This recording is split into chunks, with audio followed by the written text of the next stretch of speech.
Wakey, wakey, wakey, wakey. Morning has broken and you're bang on time for the Leadership Forum here on AM Live.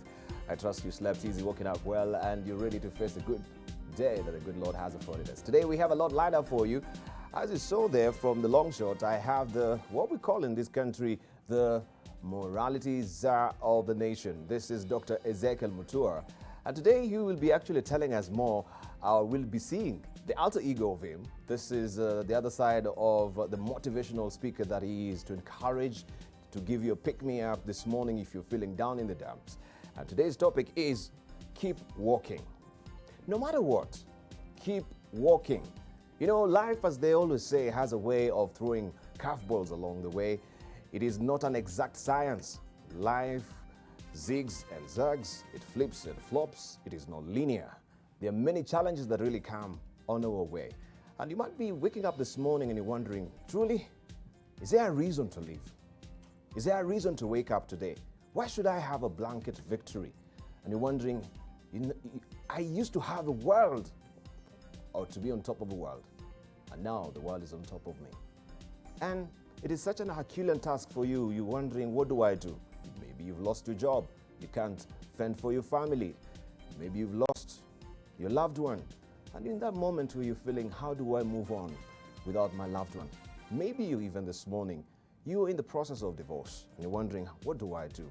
I thought this was the perfect picture that I had, visioned and visualized in my life, that I will leave knowing that I got that particular special someone in my life. But things change. But we are here this morning to tell you, keep walking. No matter what, keep walking. We have to live. We have to continue to live. Right, I just want to turn to Dr. Ezekiel Mutua to welcome him. A stickler of time. Good to see you. Six on the nose, you're here. Thank you, Dibat. The rest of my panelists, I know this is a leadership forum. Yeah, so we lead by keeping, yes, example. By example. We lead by example. Congratulations. Thank you, Good sir. to see you. Thank you very much. Thank you. So you're walking? You're keeping walking? I'm walking, I'm inspired, I'm energized. I think you got to face life with energy and with gusto, and with belief, self-belief. Yes. I like Obama's book, The Audacity of Hope. Yes. Against odds, against uncertainties, against the doubts of life, against the odds. Yes. You got to believe that something better will come, that there will be a better day tomorrow. Yes. And that the situation you are in at the moment is not permanent. It's not permanent. Where you are is today, but tomorrow God has other Something plans else. for you. Yes, true. Yeah. So we believe, with self-belief. And that's why it's very important. What we consume, the kind of environment we grow in, the media we consume. Yes. There are 7 spheres of influence. And I think all of them speak to energizing and restoring the soul and inspiring. The state, the family, education, media, entertainment. Yes. All those things should come together to give hope to the nation, to give hope to the people, including at the family level. Yes. I think those institutions, when they start to depress, when they start to be populated by negativities, then the society becomes toxic and people become depressed. True. So the best thing is get energized, speak positively. Yes. Let's re-energize our people. Let's build energies in our companies, where we work, in our families. Let us speak positive. You cannot all the time say, oh, there's no money, we can't do this, we can't do that. I believe in a positive confession. Yes. Positive confession, positive thinking. Positive thinking. So stop talking about... Right now we are going through austerity measures. And there is a sense in which when you overemphasize this, it becomes your narrative. Yes. Someone says, if you want to poison a nation, poison their stories, poison the kind of confession they have, poison what they read. So when the media is filled with the negativity, when the government speaks negativity, when parents speak negativity, when leaders speak negativity, this becomes our story. It's true. We got to change. We got to change and learn to be positive about life, learn to be positive with our children, learn to be positive with our society, and learn to speak hope against odds and say that it can be done. You can never rise as a nation by speaking negativity and depression and want. It is true. You got to speak positive to yourself. You got to speak positivity to others. You got to energize people and inspire. Yes. One of the greatest challenges we have in this country is not lack of money. It's not lack of money. It's not lack of even resources. Yes. It's lack of leadership. Lack of leadership. Leadership that inspires, leadership that gives hope, leadership that makes us believe that as a nation we are strong, we are powerful, that we are going to conquer. And that does not come to just to the political leadership. Yes. It goes to the family. It goes to the institutions of leadership. It goes to the church. It goes to the many circles. Even as I'm a CEO, and I always say, no employee should come to KFCB and leave my office feeling more depressed than they came. No matter what mistake we are dealing with, no matter what challenge we are dealing with, they must leave there feeling hopeful, feeling that they're inspired, feeling even if they made a mistake, they have gotten something, they have learned from it, and that they can become better, and tomorrow they can handle the issue differently. Right. So my challenge today, this morning, is that the world is difficult. Life is difficult. Life is difficult, yes. And we cannot face it by planting toxic messages and negativities, whether through the media, through our political leadership, or through the institutions of leadership. We got to start thinking differently. Right. And say this is a great country, we are great people, we are empowered by God. God created all of us with the capacity to overcome, the capacity to become the best that we can. Thank you. And there are all the resources and opportunities available for us to achieve that. Thank you. This is not just about pontification. Yes. These are realities of life. Nations that have grown. Look at Malaysia. Malaysia grew by establishing moral foundation that believed in the nation. Yes. So is Singapore. In fact, Singapore has a very good story. Yes. They were expelled from Malaysia. And the sideline is like saying, the people in Northeastern, you guys, you can have your own. Without anything. Yes. A landlocked place, without any resources. They recreated their land from the sea. Yes. Right now, as we speak, Singapore is one of the best economies in the world. Crime-free, corruption-free, and a place where morality is upheld and there is no corruption. If you leave something in the streets of Singapore, you'll find it. You will find it. You'll find it. Interesting. How did they get there? With all the challenges after they were expelled from Malaysia and they were sidelined and they were a very small country without much land, without much resources. They believed in themselves. The leadership inspired them to work hard, to have values, to have decency, to be honest, and they believed that if we work hard, today where we are is not our destiny, we can become a better country tomorrow. I was in Singapore not too long ago, and I was amazed. They were paying surplus. They had surplus in their collection resources to pay what do you call them? They were paying their citizens, dividends, because they had plenty. They had plenty. When we are talking about austerity and emphasizing how we are poor and how we don't have money and how we can't meet our needs, there's a country that is telling its citizens we have more than enough. And it's overflowing. Opportunities. It's overflowing. Wow. Well, I'd love to be in such a country one day. Thank you. Right? And you talked of consuming, which is very important as well. Welcome my brother here who has just joined us. Welcome, sir. Yeah, this is Dr. Reverend Jenga. Yes. Karibu sana, good to see you. Yeah. So Reverend can sit next to me. He can sit next to me preaching. Yes. So he can take over. I was doing his job. I was speaking about hope. Thank you. And re-energizing the nation. And speaking positive. Thank you, sir. Let me just put him... he should be mic'd. You want to mic him? Yeah, I want to mic him. It is called being wired. You're being wired. Let me wire him right now. But maybe you're running late. You're supposed to be here by 6. This is a leadership forum. I know. So we begin by confessing. I confess that yes, I'm please. late, and I by a ask few for minutes. I forgive you. You see what I was saying? The matter is resolved. It is resolved. So Remember that quickly. What I was saying. That we have so much negativity in our country. That even when mistakes happen, we emphasize on the mistake. This is a simple matter that has been resolved. And it has been dealt And I wish we can have this in our families, in our institutions of leadership, where a mistake happens, it's sorted, somebody says sorry, and that is it. Don't hold and grudges. Of course, Reverend, I'm saying this on a light note. No, But I was telling in Dibal, we have so much toxicity in our society that actually, unless we rethink our narratives through the media, the kind of content that we consume, the environment our children are growing up in, the schools, the religious institutions, we must begin to speak hope. And I was talking about, I was reading the quote by Martin Luther King, where he was inspiring people and saying, if you can't fly, then run. And if you can't run, then walk. If you cannot walk, then crawl. But by all means, keep moving. Keep moving. But that is the message we need to give to our people at all levels of leadership. And within the 7 spheres of influence, we got to start having positive music, positive messages, positive media, positive sermons, positive political statements. Positive books. Positive books, Yes. positive newspapers, positive news. Yes. Don't fill the screen time with negativity, murder, death, corruption. Let us think positively. There are good people like Reverend Jenga here and Ezekiel Mutua. I mean, I'm not trying to say we are holy, but by God's grace, there are many people in this country Yes. whom we can emulate. That it's not every government official is corrupt. It's not every religious leader is playing monkey business Thank you. with the church. Thank you. There is a lot of positive stories that we can tell. Fantastic. And I think we need to turn the page and say we are focused too much on the negativity. Can we be positive for once about ourselves, about our society, about our leadership, about our country? Thank you, thank you. Rev, good to see you also. Your input. Keep walking no matter what. keep You can walking see, and keep yes, hope, yeah. Dr.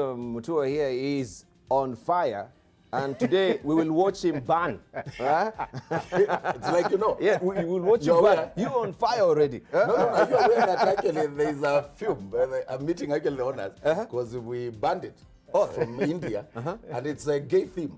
Okay. So I told them for once I'll be quiet about it. Then they have appealed. So I'm meeting them at 9. All right. So it's like, you know, they're supposed to premiere in Kenya today. Really? Yeah. So those are kind of discussions. So when you say banning, you are quite in the spirit.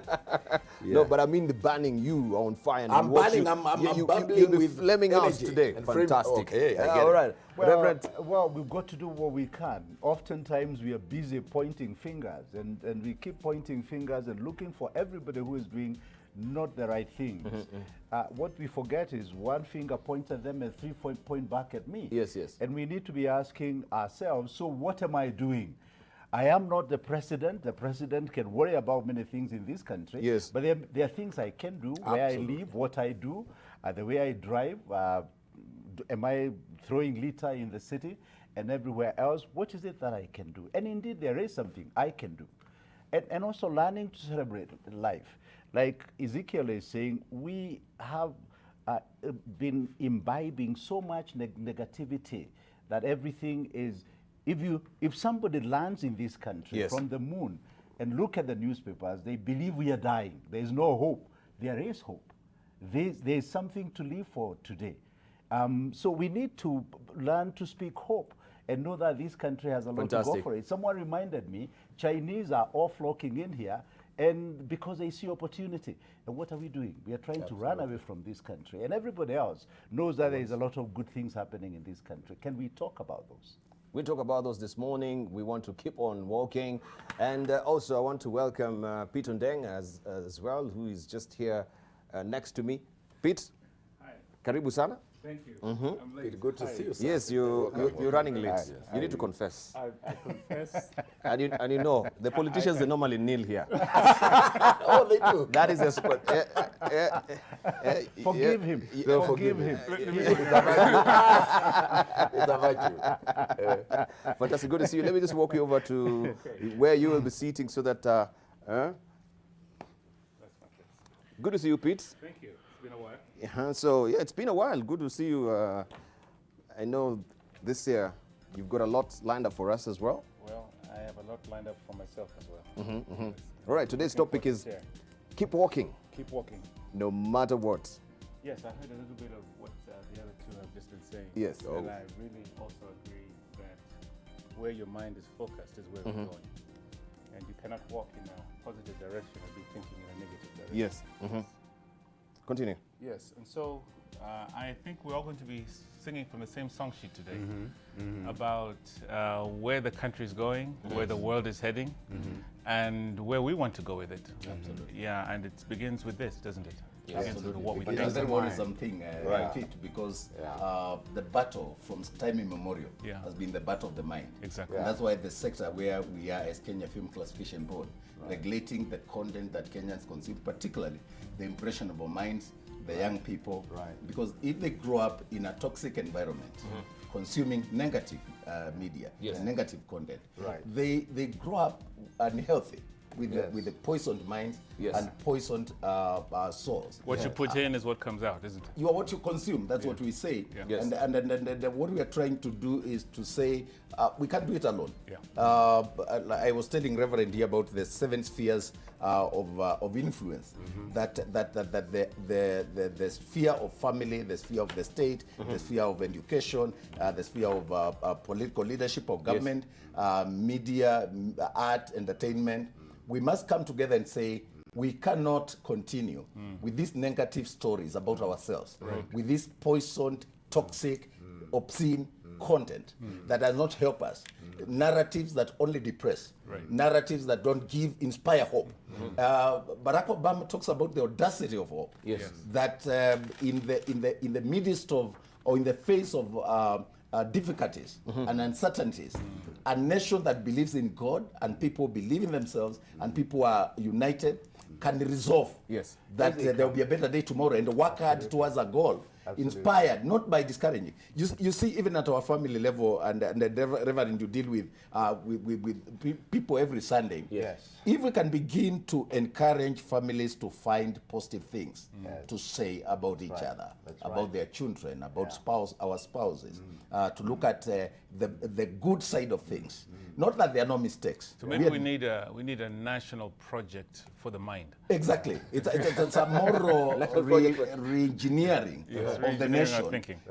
Because morality is not just about religious dogma. When we talk about moral values, people think we are pushing religion. Right. And it's nothing about that. Religion is critical.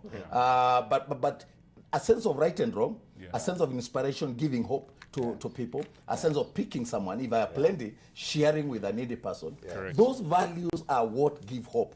Right. That I can touch someone who is not related to me. That I can give hope to somebody who woke up and they didn't have hope. Thank you. I don't have to come to a station like this and just preach negativity. That I can say there is hope and that I was in a deep, in a hole. fire. But God found me. Yeah. Someone reached out to me who was not related to me. Thank you. Last weekend, allow me to say this. Yes, yes. I went to honor a woman who helped me 30 years ago. 30 years ago, I was robbed at Nyamakima. I was working in this building. I was a casual worker here in 1994. Later on in the year, I got a permanent job with the Nation Media Group and I worked here for 9 years. But around October of 1994, Yes. I worked here as a casual laborer. Yes. A trainee reporter, and I'd done some research and so on. And I accumulated some money for my graduation. Yes. So I picked my 3-month salary. And I was walking down to go and pick a bus at OTC to go to KU to pick my gown. I was robbed. Somebody picked my watch, a street boy, and they ran into an alley, and I followed them unknowingly. I was surrounded by some boys, and there were knives and stuff like they robbed everything. And I was left there dumbfounded and risking missing my graduation. And I thought, what can I do? So a good Samaritan gave me some money. And there's this lady who was the wife to my member of parliament. In Mwala, and I thought this lady has a shop in Machakos at the bus stage, that if I go, she looked kind, and if I talk to her, she might listen to my story. Remember, I had campaigned for the member of parliament as a student leader in Kenyatta University, but he couldn't help me. I thought this lady looked kind. I went to that lady, and I told her my story. She gave me everything I needed. I can't remember whether it was 3,000 or 10,000, but it was enough for me to come back to Nairobi, to organize my family, to come for the graduation. And later on, we lost touch.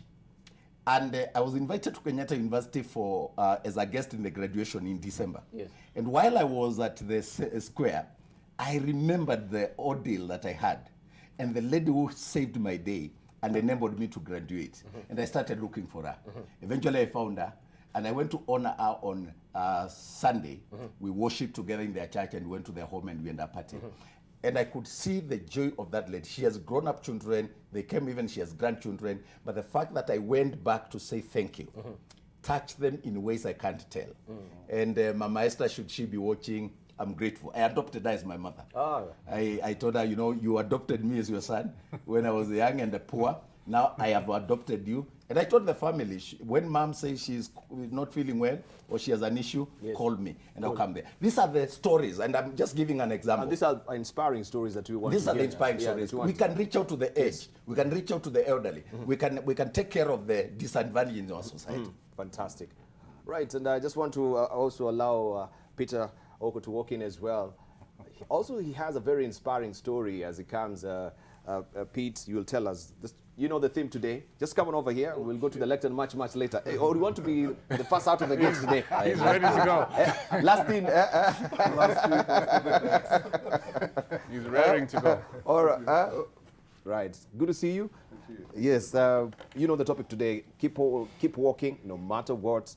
And yours also is a very inspiring story that we want to hear today. You'll tell us more on what you're doing currently, but what really also inspired you to do what you do, briefly, right? Just let's hear from you before we actually see what is on the front pages of the dailies, and then we'll end back to also our stories as well. Pete? Oh, my apologies first of all to the panel and to everyone for my lateness. Yeah, everyone has nailed. Except for, so even Peter is here, so your spot is here. Even Peter's there. You are forgiven. Thank you. So it seems the Pete's have a bad day today. Yes. But glad to be with the eminent panelists here. My name's Pete Oko, and I run a charity called Crime Sipoa. It's a youth-centric organization that just works with the youth to keep them off crime. And this is an organization we started when I was on death row many years ago in committee. And we saw the need for the youth just to come together and handle security-related issues in a nice way that doesn't bring them in conflict with the law. And so that's the short of the story. The thing is that we've gone through hard times. I've gone through hard times, but it's nothing compared maybe to what others have gone through. So I always look at it like, yeah, that was my beat. That's what I went through. But how can it inspire other people just to make their lives better and to be better persons? Because when we talk of broken down systems, I went through a broken down judicial system.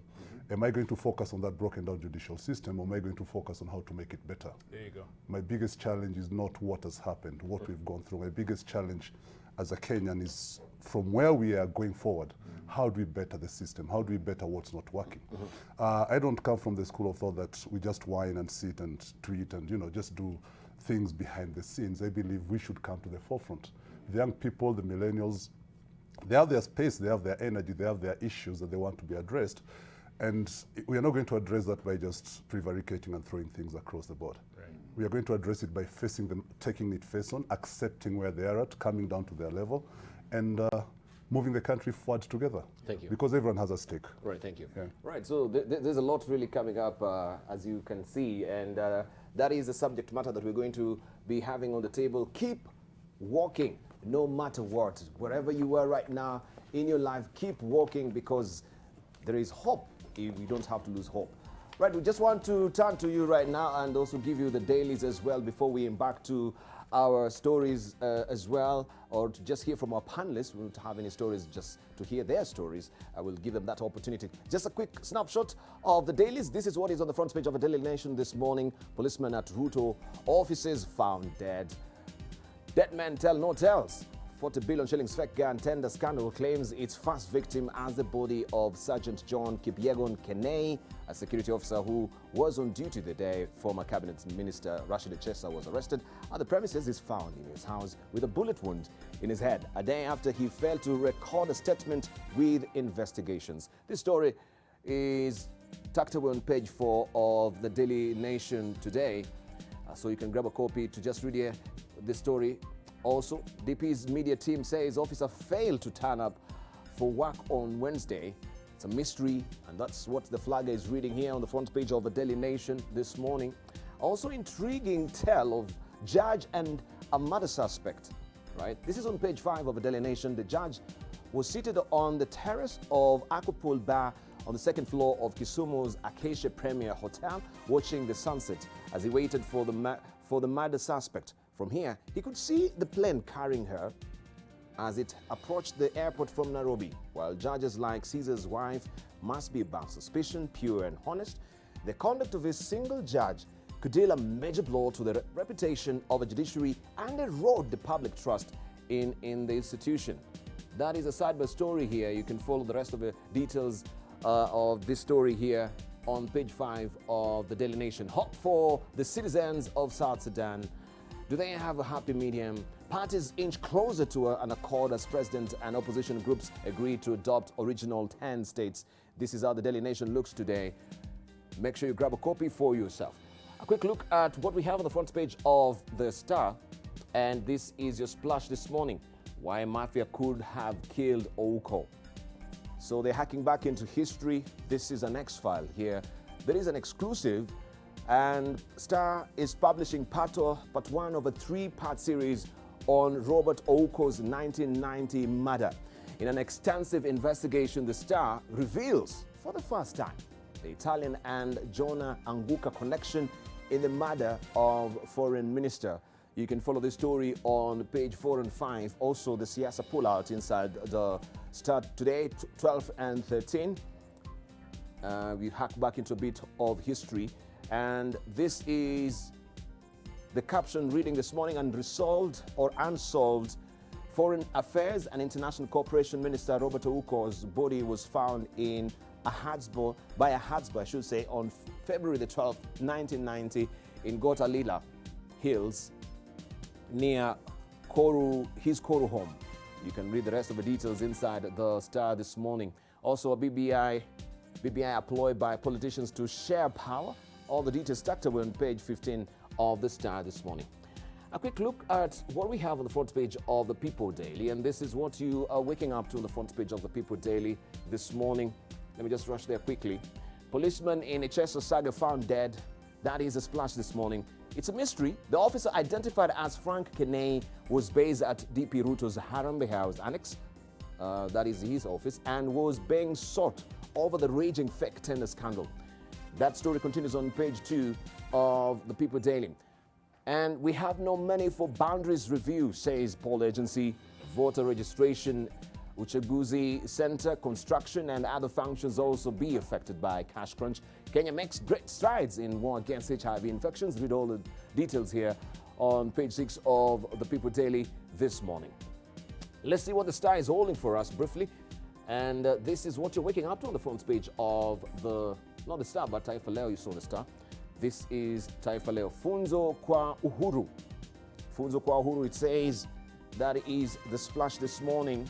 Kagame atimua waziri aliyemdanganya kupuuza trafiki, Kenya wakiuka sheria bila kuadhibiwa. That is a splash there, and Taifa is saying this should be a lesson to our President Uhuru.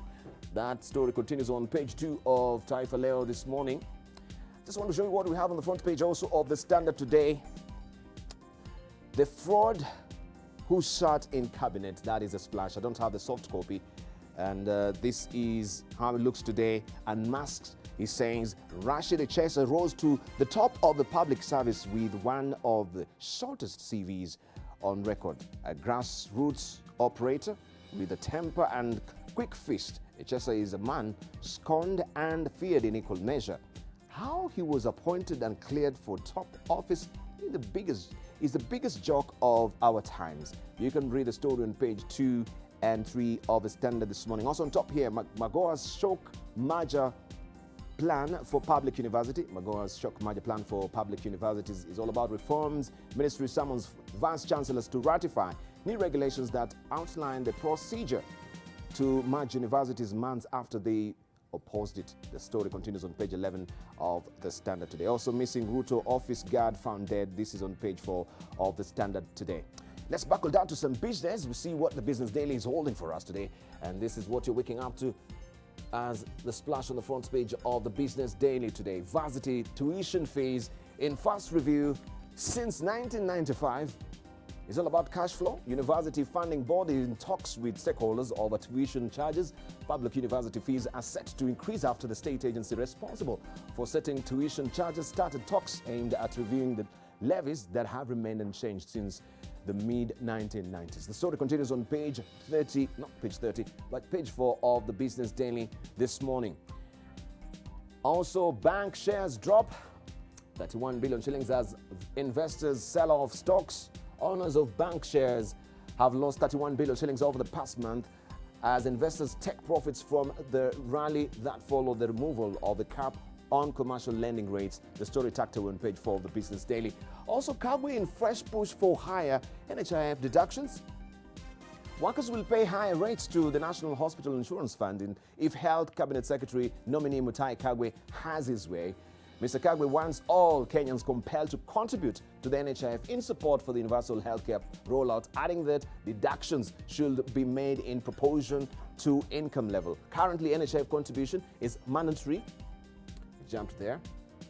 We'll go back to it and just find my spot there. Currently, it is mandatory for formal workers, but voluntary for those in informal sector and unemployed. That is the story. It continues on page 4 of the Business Daily. And BAT results. British American Tobacco Kenya Finance Director, this is Sydney Wafula, Managing Director Beverly Spencer Obatayimbo, and Chairman George Maina at Serena Hotel yesterday during the firm's full year results announcement for the year ended 31st December 2019. You can see the story also on page 9 of the Business Daily this morning.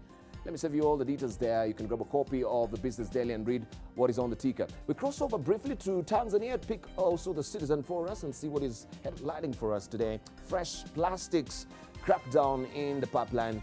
That is what we have as a splash today. It says authorities are planning a new crackdown on plastic bags, targeting manufacturers of outlawed products that are being brought into the market under the guise of being packaging materials. The story continues on page 2. John Pombe Magufuli, we can be a medical tourism destination.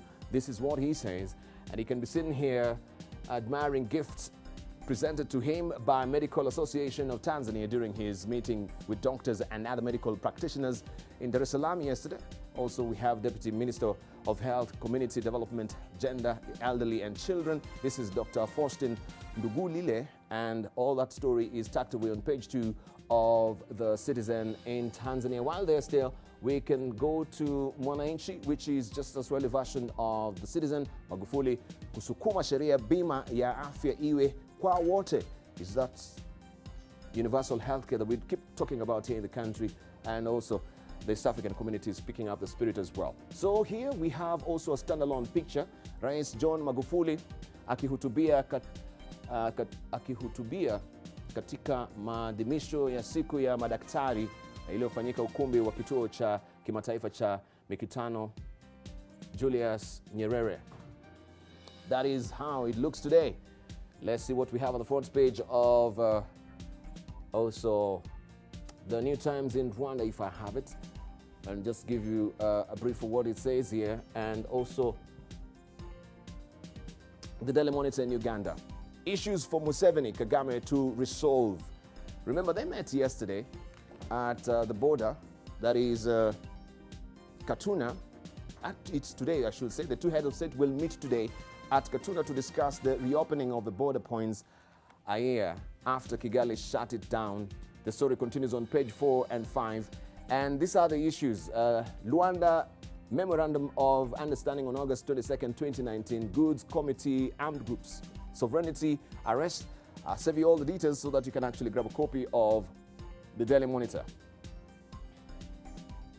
Right, try to see where I have the Daily. Try to see if I can actually show you where we have the New Times in Rwanda to just give you another different perspective of this particular story of Uganda. Right, let me try and see if I can actually locate it. Seems to be tucked away somewhere. Okay, those are your dailies. Let me just leave it for now because of interest of time. But let's see also what we have as a show cartoon. I just have one today on laughter and levity.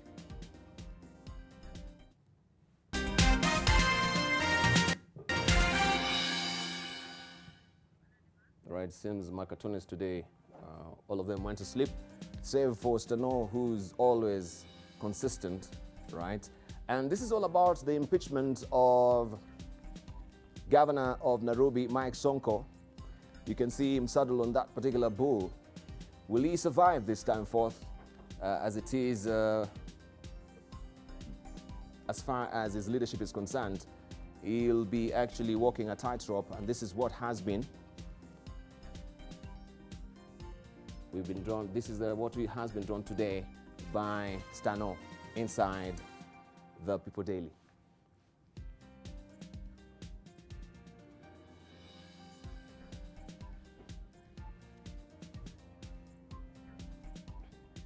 All right, those are your dailies today. So we want to buckle down to a discussion with our panelists who are already here. Here is their guest profiles.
Right, we are ready to roll. Our panelists are here, and of course you've had their profiles as it is right now. And we are eagerly awaiting to see also if Angela will join us. You know, the subject matter this morning is keep walking no matter what. It's all about pick-me-ups to encourage you this morning. If you're down in the dumps and you're feeling you cannot move on, you've been batting your head on the wall, we want to hear from our panelists. We have already Dr. Ezekiel Mutua on the lectern with us. And just a tender reminder, all of you, most of you actually are tethered to, you know, the seats. So remember to remove your mic, right, while you go to the lectern. And I have with me my yellow card and my red card, just for the interest of keeping time. Midway, I'm going to raise my yellow card to just tell you, yes, you're halfway. We've got each of you 6 minutes. Red card, finally, you should be winding up. I'll toll the bell if you insist to be there. If not, then they'll help you to come and yank you off from the lectern and get back. But we have Dr. Ezekiel Mutua with us. He's ready to go. Thank you, Dibal, and good morning, viewers and my fellow panelists. I am delighted to be part of this important conversation this morning about keep walking, keep moving, about inspiration and about hope. Mm-hmm. I am the CEO of the Kenya Film Classification Board, and the core of our job is to regulate the content that we consume in the media. And I think I want to bring my contribution to this conversation today from the perspective and context of the work that we do. Because, and I will start by quoting a writer called Ben Okiri. Ben Okiri said, to poison a nation, poison its stories. A demoralized nation tells demoralized stories to itself. And for a nation to become toxic, for a nation to become unhealthy, they begin to consume and to have conversations that are toxic at all levels of influence. And I'm looking at the levels of influence from the state or as government, institutions of education, the family, religious institutions, but more importantly, the art of media, entertainment, and general conversations that we have, whether we are reading books and so on and so forth. My take this morning in respect to this subject is that for far too long, we've gotten focused on the negative side of things and forgotten the greatness that we have within us. And as PLO Lumumba says, from time immemorial, the battle has been the battle of the mind. There's a scripture that says that be ye transformed. Do not be conformed to the world, but be ye transformed by the renewal or through the renewal of your minds, so that you might understand the perfect will of God. My take this morning is that no matter what you're going through, no matter your situation, that if you can start thinking positively, if you can start engaging positively, if you can start exposing yourself to positive environment, and if you can start engaging with positive people and go slow on negative, toxic stories, I think it's possible for all of us to find our purpose in life and begin to find meaning with ourselves and with each other. As society grows, when it begins to have confidence and to have hope, and we have been reading stories and watching news that are depressing. You know, from item number one, you find it's about murder, it's about corruption, it's about, rape, and all these stories. And I don't say that there are no negative stories in the world today. There's a lot that we don't like. There are a lot of negative things. There are a lot of, things that could really depress us and that need to be focused on by the media. But I think the focus on just negativities, the focus on what is going wrong, at the expense of the inspirational stories that give hope, does not help in the narrative of national development. It's time that we began to focus on our greatness as a country. For example, this country is very beautiful. We have some of the best filming locations in the world, for example, in terms of film. We have our flora and fauna that is the envy of many countries. We have beautiful white beaches in the coast. We have the savannah, we have the Rift Valley, and so on. But when we talk about our media and we read stories in the media, a foreigner who wants to come and shoot films in Kenya thinks that this is a country at war. This is a country that is only about corruption and about political bickering. And I think my take today would be, it is time to begin to change the narrative. It's time to go by what Obama says, the audacity of hope. Hope against odds, hope in the face of uncertainties, hope in the face of things that could make you depressed, but against all odds saying there will be a better day tomorrow. And that working hard and having the values of hard work, honesty, resilience, and teamwork, that we can rise again from the ashes and become a great nation. And this begins with individual commitment. This begins with me saying that no matter what my situation is this morning, that I can rise again. And that if I am able to reach out to a person and give them hope, to be able to see life in a better perspective, that we should do this. This must be the conversation with the government, that political leaders must begin to speak hope to our nation. This must be the stories in our families, that parents must begin to speak hope to their children. This must be the stories on the pulpit and in the mosque, that religious leaders must inspire, must give stories of hope. And this must be the stories in our media, that we cannot just focus on when the dog bites a man. It's not news, but when when a man bites a dog, that the negative, the bizarre, the controversial stories are what fill our news media. Let us know that no nation has ever risen to greatness by doubting itself, by having negative stories and conversations. Nations rise or fall on the basis of the moral values that they set up, and the values that I want to encourage today. They are values of self-belief, hard work, believing that even though today could be dark, that there will be a better day tomorrow. And that by working hard and believing in ourselves, we can overcome the challenges of today, and that tomorrow will be a better day. Thank you very much. Thank you. Thank you very much, Dr. Ezekiel Mutua. And of course, starting off with a very interesting quote there: to poison a nation, poison its stories. And he's been navel-gazing right now on the media and the way we relay our stories as well. We shall look to see if entirely that is true. Are we just spewing off negative stories to our society, right? And he says a society grows when it becomes, or when it begins to have confidence and hope. It's time we began to focus on the greatness of our nation, right? No nation have risen by doubting itself. Thank you very much, Dr. Ezekiel Mutua, who is the CEO of KFCB. Right. Up next, we have Reverend Geoffrey Njenga, and I think we all had a typo there on the profiles as well.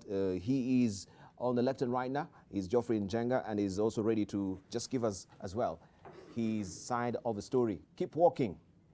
No matter what, keep walking. Thank you and good morning. Keep walking. You know, I was thinking from a realistic point of view, it's possible to stop walking. And that's what we need to stop ourselves from doing, to stop walking, to kill hope. When you think about corruption in this country, we seem to be so reluctant to nail the big thieves. That's discouraging. When you think about the political leadership and our politics, which is fairly uncomfortable and untidy, politicians speaking from both sides of the mouth, you can feel discouraged. And perhaps I'm talking to someone who has had reversal of fortune. You are out there, big, prominent, and perhaps you've fallen on the wayside. Or perhaps you are sick and the world has come to an end. Or your marriage is falling apart and you think, I cannot walk again. And on we can go. But I'm here to say, keep hope. Keep walking. Why? Because we all can do something. Oftentimes we are paralyzed by what I think is not going on, especially the negative stories that we read. Do what you can. I believe each one of us, there is something you can do. And this sounds like a cliche. Be the change you want to see. Also, remember there is a God in heaven. It is true, politicians may want to dismember this nation. Everything may be falling apart. But remember, there is a God in heaven who governs in the affairs of man. Thirdly, if you are beaten down, if you've fallen, accept to begin again. The biggest problem is not falling. The biggest problem is staying fallen and refusing to start again. So start again and make it today, that today you will start again. This has been said. Let's avoid negativity. See the bright side of life. Keep away from social media and perhaps to an extent from the mainstream media. There are far too many negative stories. They'll kill you. And train your mind to see the good things of your family. Train your mind to see the good things in this country because they are there. Train your mind to see something good about your boss, however evil you might think he is. There are good things happening. Life is good, and enjoy small pleasures of life. We allow ourselves to be so caught up with what is not working, with what is falling apart, that we refuse to enjoy the good things of life, a good meal, a good sleep, a good walk in the morning or whatever you may want to walk. So enjoy the small pleasures of life. Life is worth living, and then live in hope. You know, oftentimes we worry about yesterday. You have absolutely nothing you can do about yesterday. It's gone. And then we also worry about tomorrow. It hasn't come. I want to say, live today, and do the best you can today. You know, again, sometimes we feel so defeated, we think we can't make a difference. Yes, you can. You can make a difference in the small things of life or wherever God may have placed you. And then finally, take time to rest. Oftentimes, our minds get negative, our minds feel defeated because perhaps I am just tired. Take time to rest, and when you are rested, then pick the way you want to go and live one day at a time. Life is worth living. Don't worry about what you cannot do, but worry about what you can do, because indeed there is a lot that you can do. Thank you very much. Right. Thank you, Dr. Reverend Geoffrey Njenga. And of course, just reminding you that if you have fallen, purpose to begin again. You can rise up again and begin. See the bright side of life. Keep away from social media and traditional media. That is debatable, right? Because he really wants to, you know, hound me out of my job as well. If we don't have viewers in the morning here, what will happen to us? So we really appreciate your valid company as well. So that one, actually, I'll take him to task to explain later. And he says also enjoy the small pleasures of life. Let's not just be too busy trying to accumulate and try to pile all the trappings of life. Let's enjoy life as well. Up next, we have Peter Ndeng, who's on the lectern as well.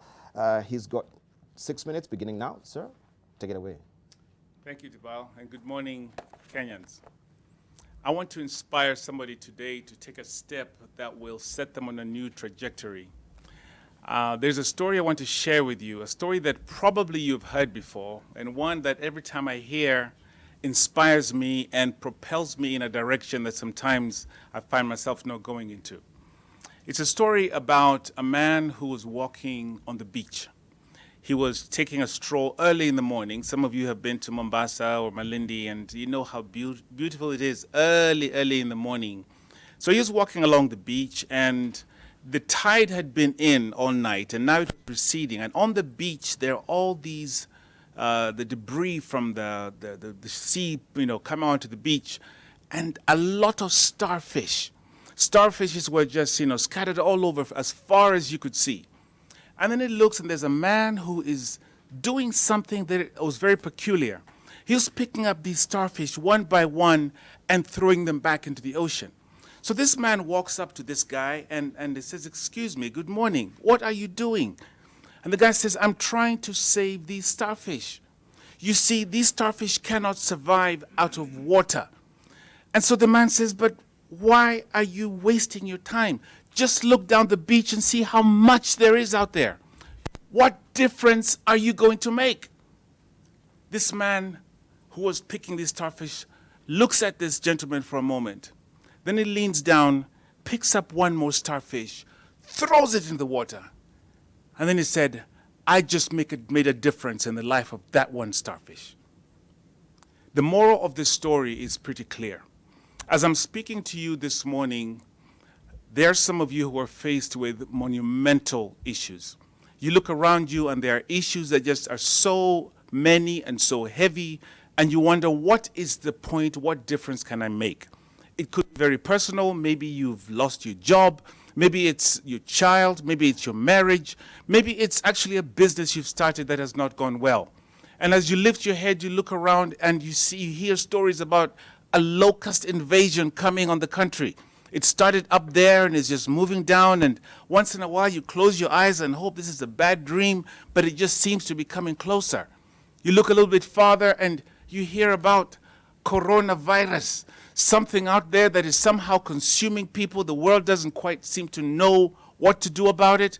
It's overwhelming. And I don't blame somebody for being tempted to be negative and to begin to think that there is no hope. But let me tell you that there is a starfish right in front of you that you can pick up and throw back into the ocean. There is something that you can do where somebody can say, "I have an opportunity or a life to live today because you came along." Everything begins with my perspective. It begins with the mind. It begins with what I want to see, not influenced by what is happening around me, but what I decide that I want to project. There are negative things all around us. But let me tell you, I think it is scientifically proven. You cannot be looking and thinking in one direction and walk in the other direction. We invite into our lives the things that we choose to think about. So if I choose to listen to the negative stories, I choose to watch the videos, and I choose to join in the conversations that are beating me down, that is exactly what I'm bringing into my life. There are people around me whose minds are stayed upon coronavirus or things that are actually destroying them.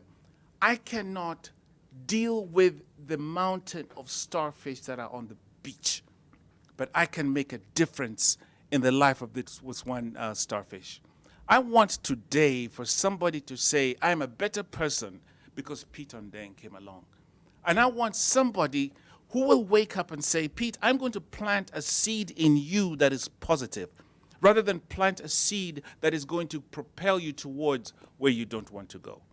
I wish we could all compete with each other to be Mkulima number one, planting seeds of hope, planting seeds of prosperity, planting seeds of progress. Let me plant in you this one seed for today. Get up.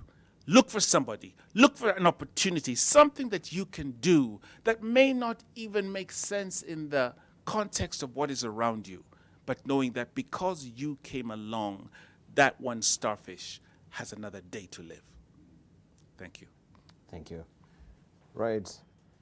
Do you have that star that you can throw it back in the ocean?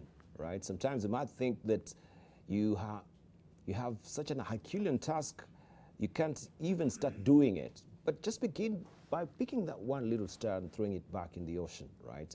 Don't be shortchanged or discouraged by people or the naysayers who say you can't really make it. Start.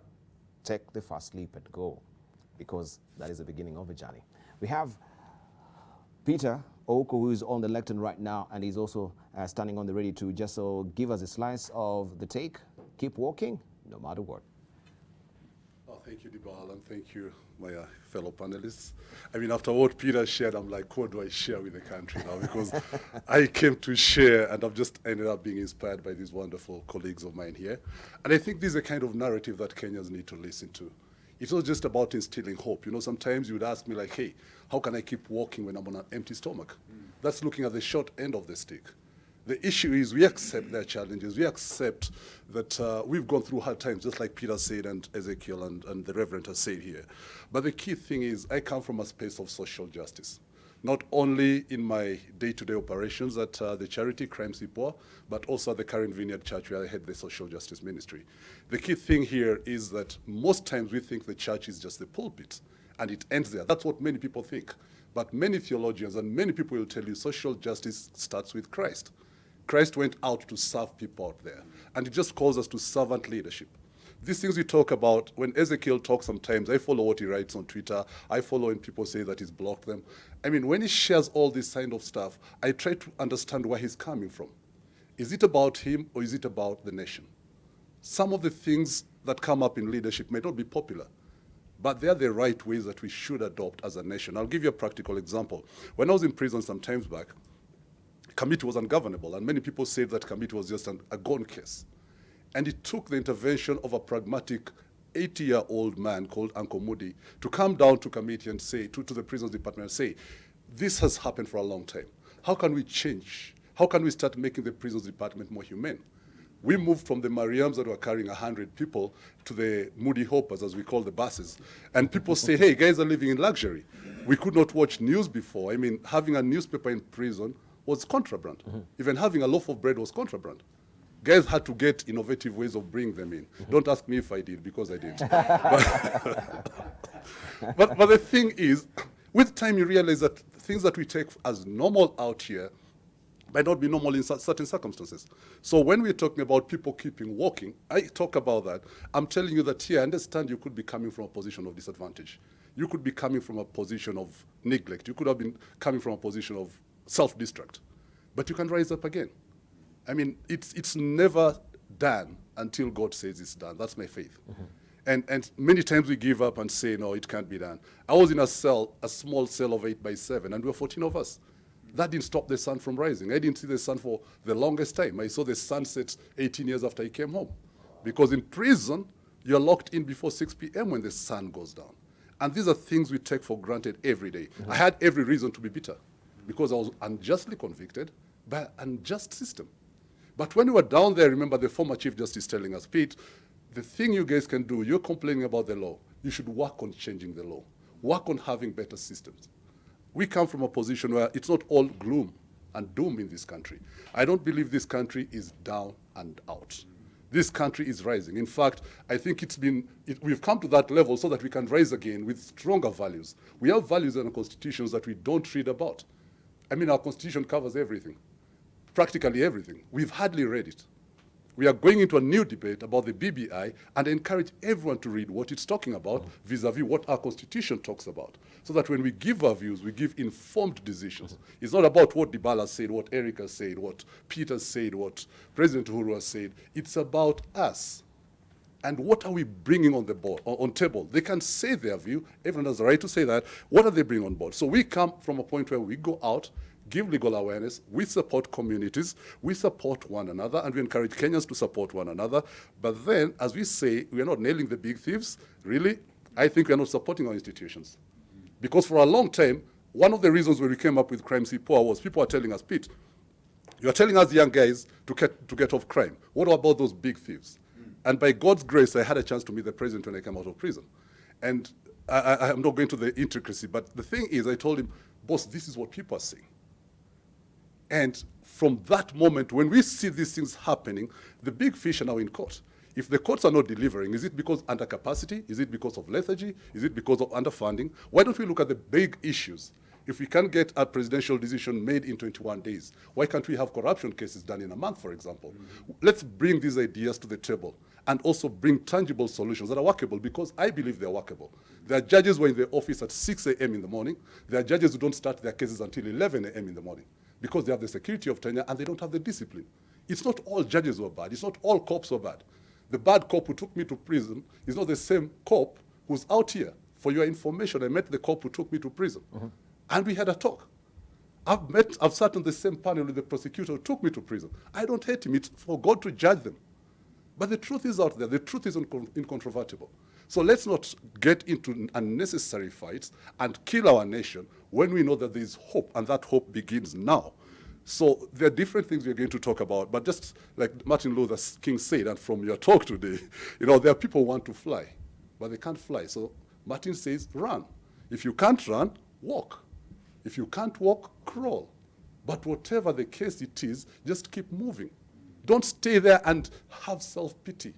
There's something in you. There's something in Ezekiel that I've realized today that I didn't know about. Why can't I tap on it? Why can't we tap on each other as a nation? Instead of fighting each other, the media will always be there. We always need the media. The social media will be there. We have the option to weigh what we take in, what we consume. We can ignore all the rest and take in the positives and grow. When you look at the media and you realize some of the headlines I've seen in your paper today, God forbid, I hope that it's not true that a judge could do whatever is being written in the nation newspapers today. Cavorting with a murder suspect or a suspect for that matter, paying the tickets. I just hope that's not true. But if it's true, as a judge, you should know that you've let this nation down and just do the honorable thing and resign. We don't need to drag the nation through our own personal issues. When we can't handle them as a nation, as individuals, we are dragging the nation down with them. So for me, I just think we need to move on and keep moving. Thank you. Right. We need to keep walking, no matter what. And of course, that is also the inspirational story of Peter Ouko as well. You should read about him. He can really inspire you as well, since his life in prison in committee. We want to take a short break right now. When we circle back, we shall hear from Dr. Tim Kiruhi, who is the Vice Chancellor of International Leadership University. You're watching Leadership Forum here on AM Live. Hit us on Twitter. AM Live NTV is a Twitter handle. AM Live NTV is a profile name on Facebook, and 20686 is our SMS portal. Kindly follow AM Live NTV and also follow me at Dibal Ainair as well. Don't go away.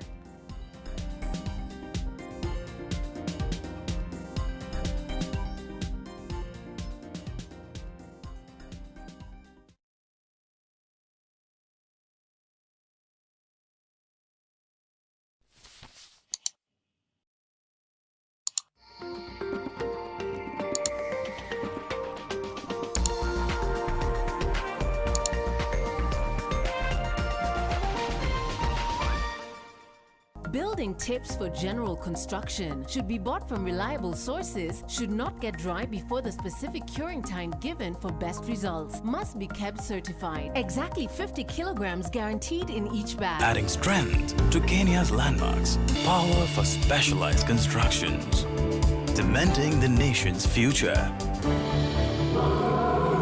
Simba Cement, the strength and pride of Kenya. Now also produced in Nakuru and Mombasa.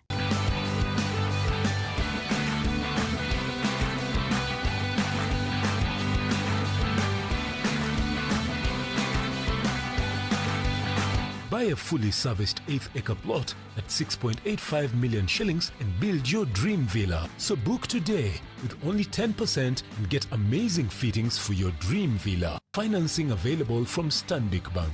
143 Brookview, a development by eBoss Investments Company Limited. The Nation Media Group, in partnership with Kenya National Chamber of Commerce and Industry, will hold its first SMEs Conference and Expo on 24th and 25th February 2020 at KICC Savo Ballroom, Nairobi. SMEs will showcase their brands, products and services. Be part of eye-opening conversations with experts and peers. Watch it live on NTV on the 24th of February from 9:30 a.m.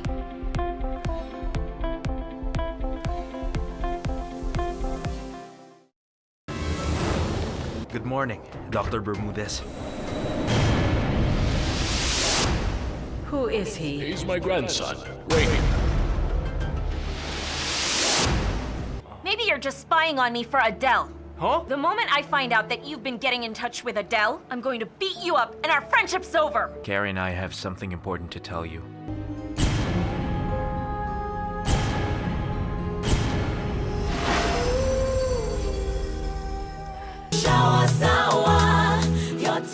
Sour Shower has never been better with the new look Sour. Now with a new formulation too that will leave you feeling fresh for longer, while the soap lasts even longer.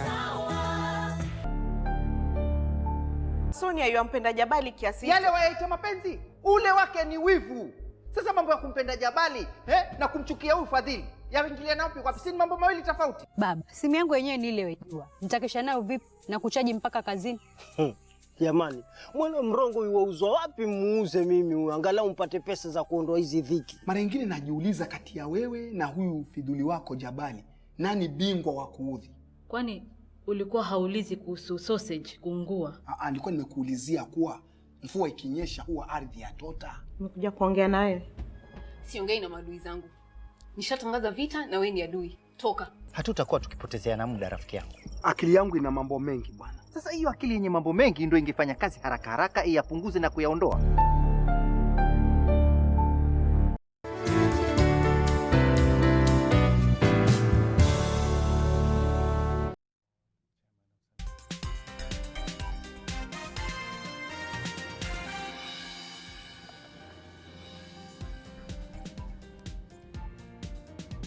Keep walking no matter what. Don't be discouraged. Life is not an exact science. It flips, it flops, it zigs, it zags. And that's what we're talking about here on AM Live today. We've heard from our panelists. We have the last one on the lectern right now. This is Dr. Tim Kiruhi, and he's also ready to give us a slice of keep walking no matter what. Questions, La? Thank you, Dibal, and good morning, viewers. Good morning, fellow panelists. It's a joy for me to be back here and to be able to discuss a topic that, as my colleagues have mentioned, is very important, especially given where we are at as a country right now. I thought of picking up this topic on 4 virtues, 4 points that I thought would be helpful to the viewers this morning. And I decided for ease of my reference, I'll take the first letters of each of those 2 words. So the first one is K, from the word, keep. And I thought about knowing why you are walking. That's the first point I think to begin, is to begin to ask, why am I doing this? Why am I in this at all? The why is important. It speaks to purpose and often helps people bring out their passion. I believe that the difference between an average performer, whether at work or in any other setting, and an excellent one, is the one who has discovered their purpose. That's part of our mission at the International Leadership University, to help people discover their purpose and then be equipped to be able to bring that out, that purpose, for the benefit of society. Working from a sense of calling, not just duty. Even in the field of motivation studies, they have found out that salary is not even a good motivator. It's called a hygiene factor, from Hertzberg's theory. So it is important for people to discover why they do what they do, or why they do what they want to do. I can often tell, a good steward in a hotel or in a restaurant from one who's just trying to make life work. Mm-hmm. And often they'll tell you, I'm just here to make money, But others, you can tell they love what they do. So knowing why you're doing what you're doing. Are you working from passion? Do you live from a sense of purpose? Because that will help you to be able to go the extra mile, to sacrifice without complaining, and so on. This morning, I believe for my colleagues and I, it's about that bigger purpose. For me, being here is an opportunity to extend my own life purpose, which I believe is to influence people to be ethical, to be engaged citizens, and to be empowered to make a difference. Incidentally, that is a vision of the CBC curriculum. I was very excited to hear that just earlier this week, is to help raise children and adults in the future who will be ethical, engaged, and empowered. This also frees me to serve without necessarily asking for money.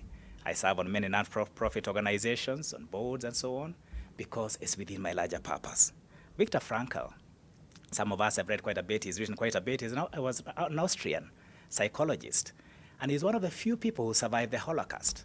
Most other people died because they just gave up. Just like Peter was saying, it can be difficult out there when you're incarcerated. But Victor had a desire to publish a manual. And he said that every day when he just felt like giving up, he would say, this manual must be published, and so on. And of course, he could only write it on pieces and so on to be able to finish. And he has this quote, that he who has a why can survive any how. When you have a purpose to live for, that's your why. It doesn't matter how the hows will be, because you can't, control the circumstances of your life. Things can happen, life changes and so on. People change, circumstances change, but remember your why. They know why you are doing what you are doing. Secondly, persevere. The last word of the word keep. I think that's, again, is the difference between those who finish and those who just start. I have a number of friends who've done long marathons. I've only done my 10Ks at the Stanchart. And they say that a time comes when the pain in your body is excruciating. And if you focus on your pain, you'll give up. You must forget your pain to be able to keep going, to keep running in this case. So persevere, and be able to handle that situation. This is what helps us with, to endure and to find the bigger purpose, even in suffering, in pain, to ask, why is this happening to me? Again, a number of us quoted from the Holy Book, the Scriptures, talks about suffering produces perseverance, perseverance character, and character hope, and hope does not disappoint. Right now I'm involved in a turnaround situation. And many times, there are times I wonder, what is the reason for me being here? I have to keep remembering, I have to persevere to see this through. Keep persevering. We cannot just pursue happiness. I think that's one of the challenges of our time. We've been told everything is about being happy. Younger people would say, I left that job because I didn't feel it. Very often it's not just about feeling good. It's about remembering why you're doing what you're doing and pursuing it with perseverance. The third one is to watch. Going to the second word, walking, watch. Watch your weight, watch other things that are around you. The second half of the run is more challenging, and you often need to get off the things that might encumber you from being able to finish. Again, allow me to quote from Hebrews 12, that let us throw off everything that hinders and the sin that so easily entangles, to run with perseverance the race marked out for us. For us, we have to find a way of throwing off those things that hinder us. I thought about 3 that most viewers might be, maybe facing today. One of them is a fear of failure. That keeps many people from taking the next step. I've tried it before. That business did not work out. That enterprise did not make it, or that partnership. Fear of failure. Secondly, negative emotions. Again, some of my colleagues have talked about that. Being careful of negativity. Could be coming from past mistakes, but I found that in my working with people, many times it's from unforgiveness. Something bad happened to you, somebody wronged you, crossed your path and so on, and you just can't let go. So that holds you from being able, it's a weight on you, keeps you from going forward. But finally, think about a scarcity mindset. I think that's very common around us. The two of us cannot succeed at the same time. One of us has to be down for the other one to be up. And I think that leads to jealousy, a lot of competitiveness at the place of work, or even in community, in leadership, and so on. So watch those things. Finally, I thought that the biggest reason why this will all come together, working on my G, is to have a goal that's not yourself. I think that's the mistake we make in life. Even for those who do business, the goal is not to make money. Often it's to serve others. And I thought the biggest goal in life is to please God. So my G is God, pleasing Him, getting His will done. Think about running a race or walking and waiting for the celebration at the very end. Kenyans are used to doing that because we are world beaters. But imagine that your well done is not just from yourself, your friends, but ultimately you have that well done, good and faithful servant. We have a goal of leadership, a theory of leadership called the path goal theory of leadership. And what that theory basically says is that the leader's task is to clarify the goal, to help the followers, the people, the team, to be very clear why we are doing what we are doing. So that's the knowing. I wanted to kind of summarize it with that. But also the leader's responsibility is to make the path easier to walk on, to remove the obstacles. Those are the weights, the things, and to help people persevere, and ultimately to remember that they need to finish well. Viktor Frankl, talked quite a bit about that. That, life is not just about pursuing happiness, it's finishing well.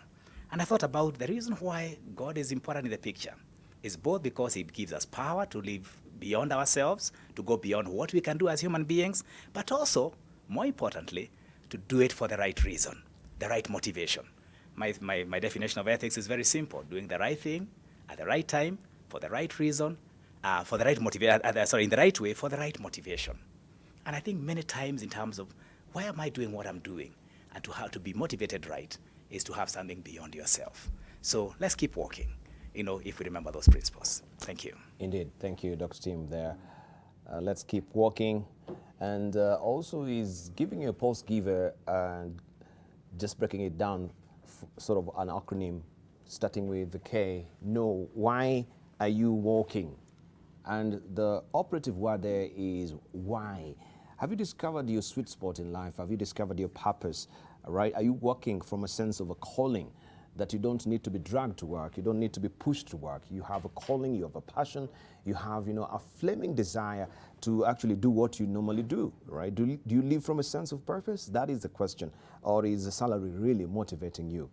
And of course, he asks, if he who has, he quotes Victor, he who has a why can live anyhow. Is that how he said it? Or I'm just quoting it?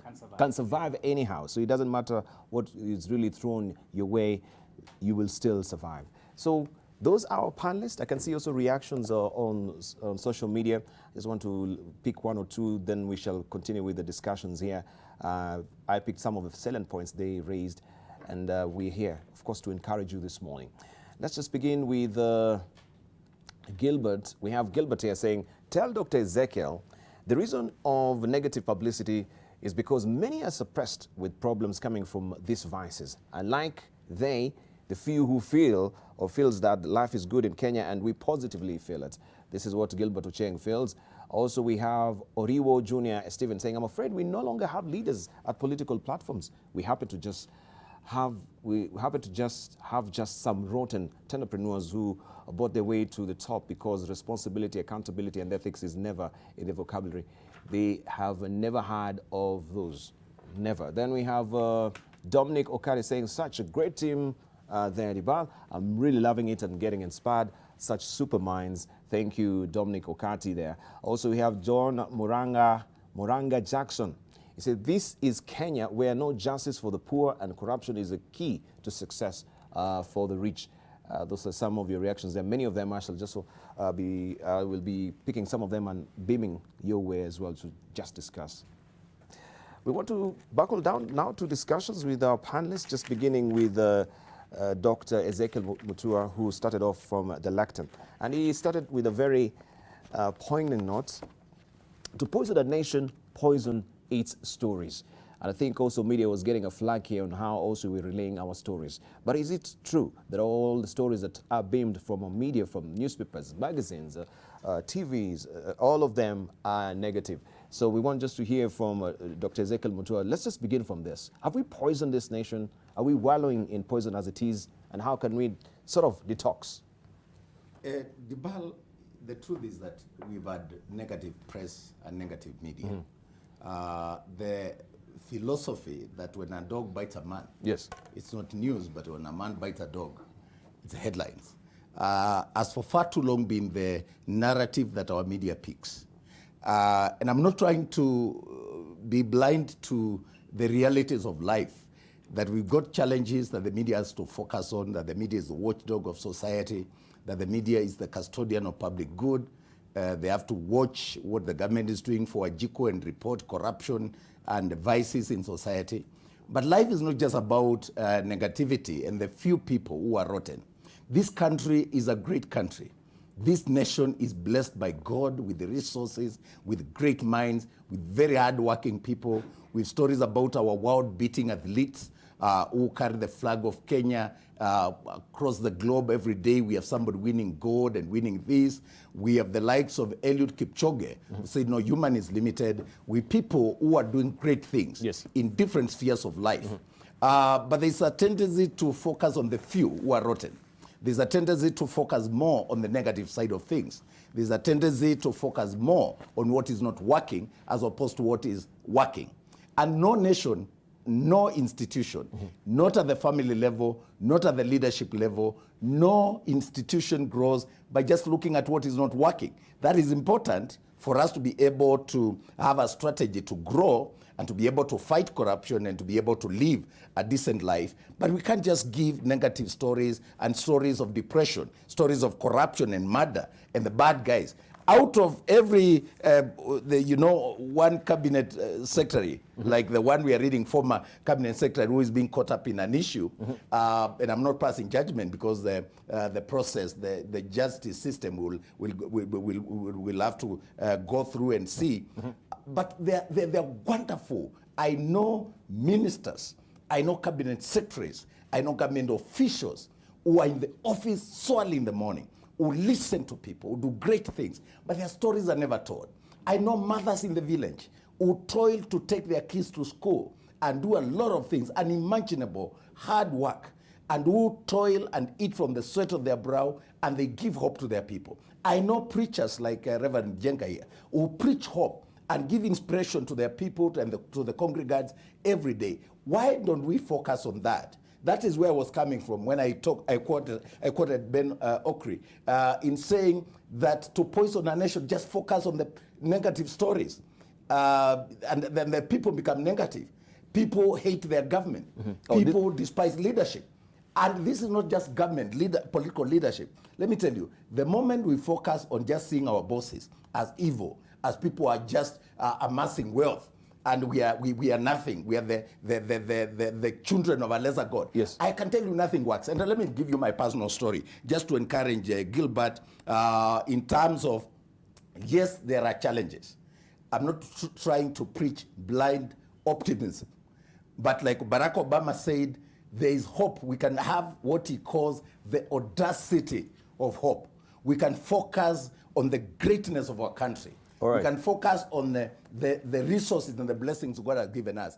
I was brought up in abject poverty in a place called Kaloleni in Mwala. I passed very well in 1983, scored points enough to take me to Machakos School. But I had no mentor, nobody in the family who treasured education. My parents were illiterate. I ended up in a market school called Popular High School in Kangundo that closed down. And I had to do some bridge course that was called KJSE with 33 points out of 36. Great performance, but I ended up dumped in a marketplace that closed down. And later on, I was to use my Form 2 certificate to go and look for a better school in Mwala Secondary School. My story of education has been a difficult one and zigzag. Between my first degree and my master's, I took 15 years because I had to go back and look for my siblings and support my family that was very poor. And I did my PhD, I finished my PhD at 50 years. What I'm trying to say is, if you believe in yourself, and if you surround yourself with the positive thinking people, what changed my story was my teachers who inspired me and celebrated me. It is a preacher in the church. It is the people who taught me in Sunday school, who gave me hope that life is not just about where you come from. Thank you. And so these are the stories I'm saying. Why don't we tell the stories of Ezekiel Mutua, of Reverend Peter Jenga, of my brother here who says he was incarcerated, and he came out of prison to become the great guy that he is. We shall hear those stories. But Rebecca also is asking, this is Rebecca Kiare, should we then shut our eyes to the injustices being meted out directly and indirectly by the failing government systems and agencies, which he's a part of, whoever is a part of that he's talking about, right? Could we just open that floor? He says we are poisoning our nation with the negative stories. We have also good stories that we're not actually relaying. But should we keep silent on what is really happening? Who will tell this? No, not really. We can't afford to do that. It would be foolhardy for us to think that everything there is rosy and nice. There are people who are facing very heavy challenges. We have systems which are broken down. And I think we should take cognizance of the fact that we have systems which need to be changed. The question is, if I'm going to spend every day of my life thinking about what could be in the judiciary, I am not the Chief Justice. I have no chance in heaven or hell to change that system at this point from where I am. What benefit is that going to be? I need to be asking myself, is there something I can do where I am? If I hate corruption so much and I'm willing to preach about corruption so much, am I myself corrupt? That is something I can do something about. I can choose to say I will not be corrupt and remain at that level. So what am I saying?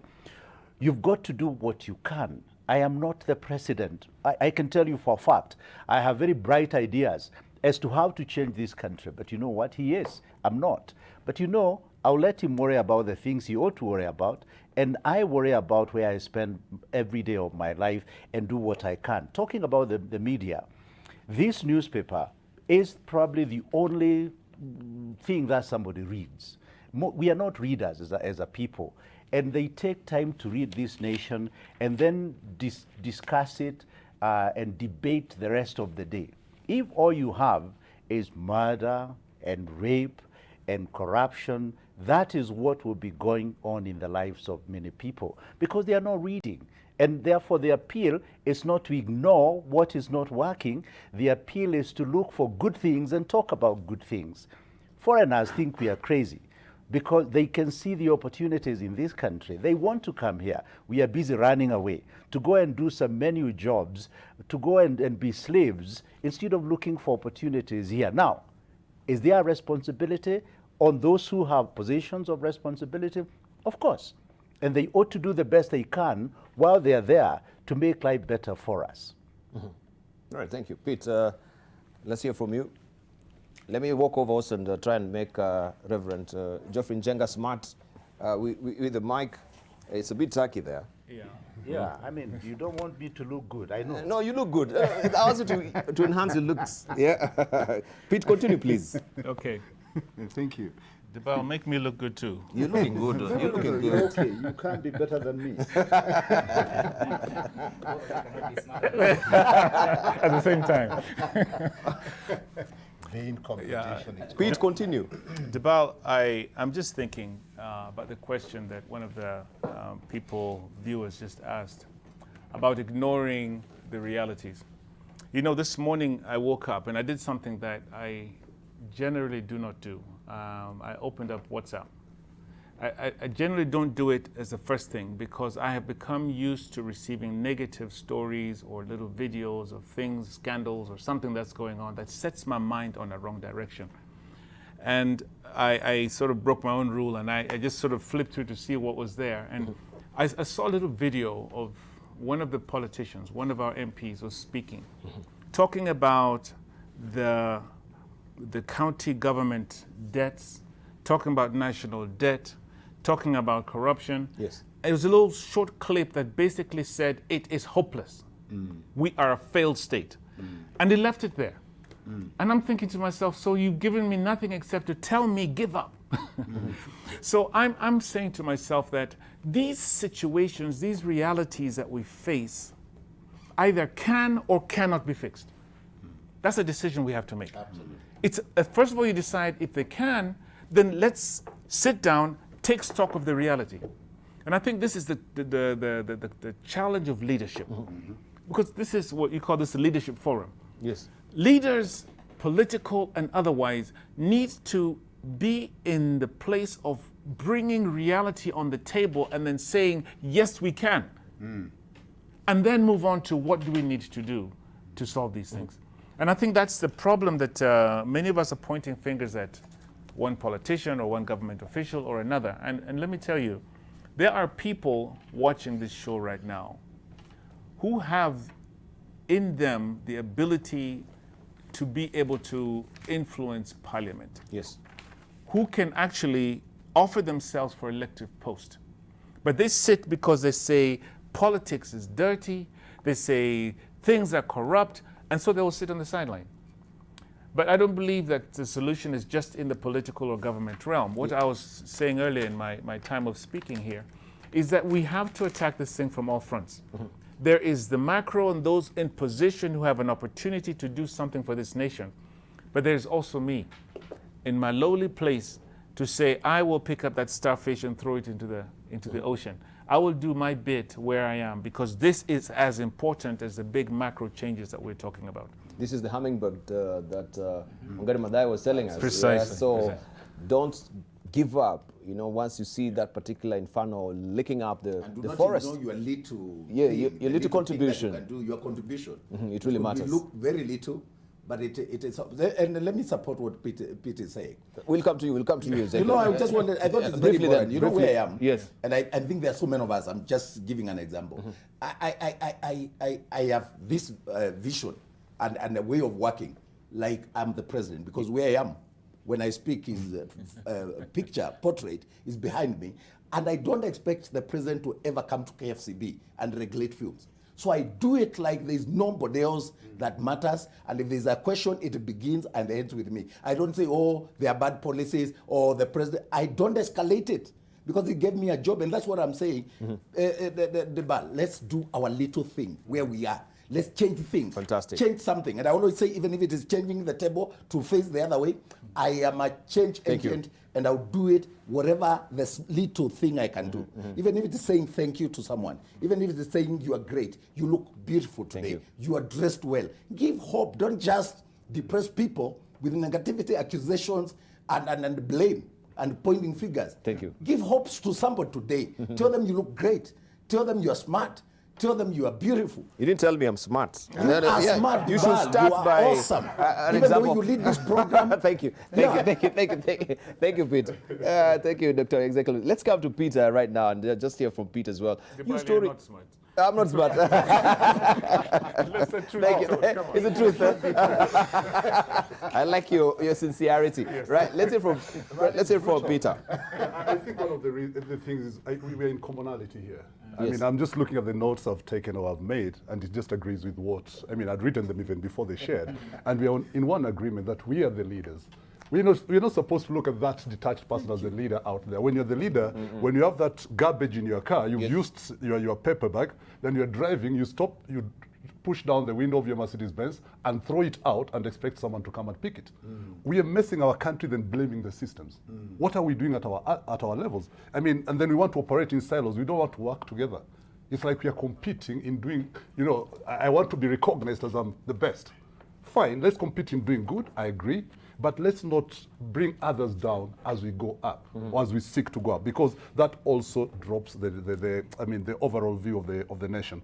But then the thing is, who will make our politics clean? If the clean people want to stay away.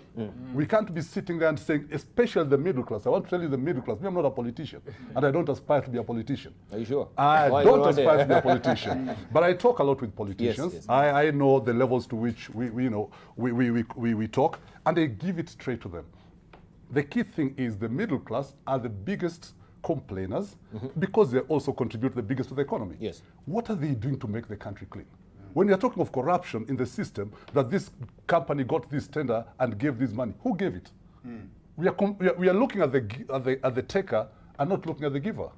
If it's public money being spent wrongly, is the private sector involved in it? Where's KEPSA today? I'm not hearing KEPSA out there saying our members, we are going to balkanize our members who've been involved in these big corrupt deals. There'll be, Pete took it, Dibal took it, whoever took it, we are always pointing fingers. And we should stop being a finger-pointing nation. We should own up. We should own up and say we've messed here and we have to move it from this going forward. But then the other thing is everyone has a chance to fight corruption at their level.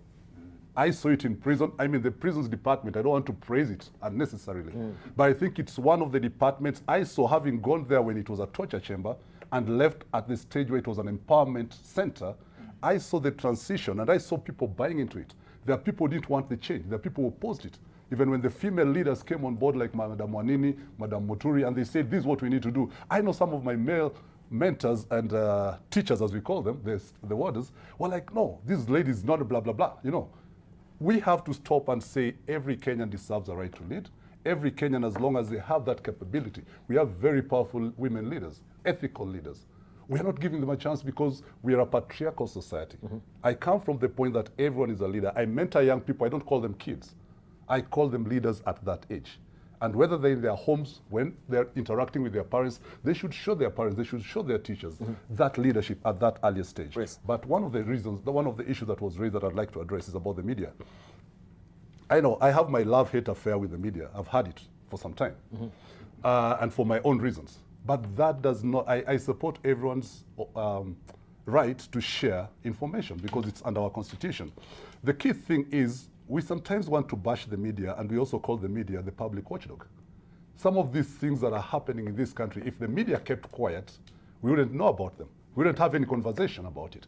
The second thing is if the media didn't bring it at that particular time, because the media, if people haven't realized, social media became it's a disruptive tool.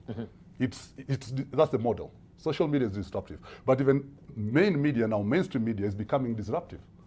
So they're stopping the bad guys in their steps and letting them know, hey, we are watching you. Hey, we know this. Hey, we are going to bring this out. Know which ones to be outed in daylight. And so why don't we support the institutions? They come from the thought like, if Dibal or Nation Media or Standard Media or whichever media defames me, I have a right to go to court. I have a right to say that, hey, I need 20 million from these guys for defaming me. And the courts will award me if they've defamed me. And I believe they have legal in-house people who will advise them on what to run and what not to run. I'm not here to defend the media, but I think we should give the media its space and also give them the information, the real information, because we could say they're purveying wrong information. Are we hiding information? Are we holding it back?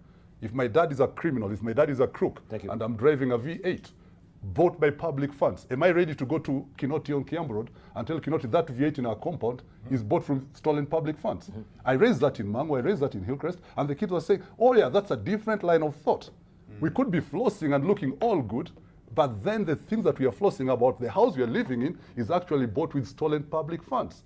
We must let these young kids know that if the dad is doing a wrong thing, they have a right to speak out. It's not about protecting your dad, it's about protecting your future. Because that dad will definitely be caught up. I mean, Kinoti is not joking with guys nowadays. How are we not supporting him? We are bashing Kinoti left, right, and center. We are bashing him. And this is just a normal Kenyan doing his normal work. I'll tell you, I've gone to the DCI's office, and the service there is what I should see in many government offices. I'm sorry, I haven't gone to Ezekiel's office. I know they also have good service. But, I mean, you are served by cops, and you don't feel like you're being served by cops. Previously, people felt intimidated. You go to a cop office and you're like, no, I fear. I don't want to talk. I don't want to share this. These are people who tell you, could you organize a forum for us with the community because we want to demystify what policing is about? Can't we go to these offices as leaders? Why don't we bring these people to the level because they want to go there? Thank you. Dr. Kirui, still on media, then we come to also justice in this country. You picked up also this particular story on the Daily Nation, Peter. We shall also just talk about justice in the country as well. But on media, and the stories we tell, are we poisoning the nation? Do you also hold with the view that is being also put forth by our fellow panelists? Yes and no. Yes, because that's generally what sells. And I've talked with many people in media. I have been part of a process that helps identify ethical leaders in Kenya, people who are doing things the right way. And part of our challenge has been to publicize this to tell Kenyans there is hope, because a lot of the reasons why corruption continues to be propagated is because people don't believe there's any other way. They don't believe you can make it. So we want to show people who are doing business or in leadership and doing various things, doing it the right way and succeeding right here in Kenya.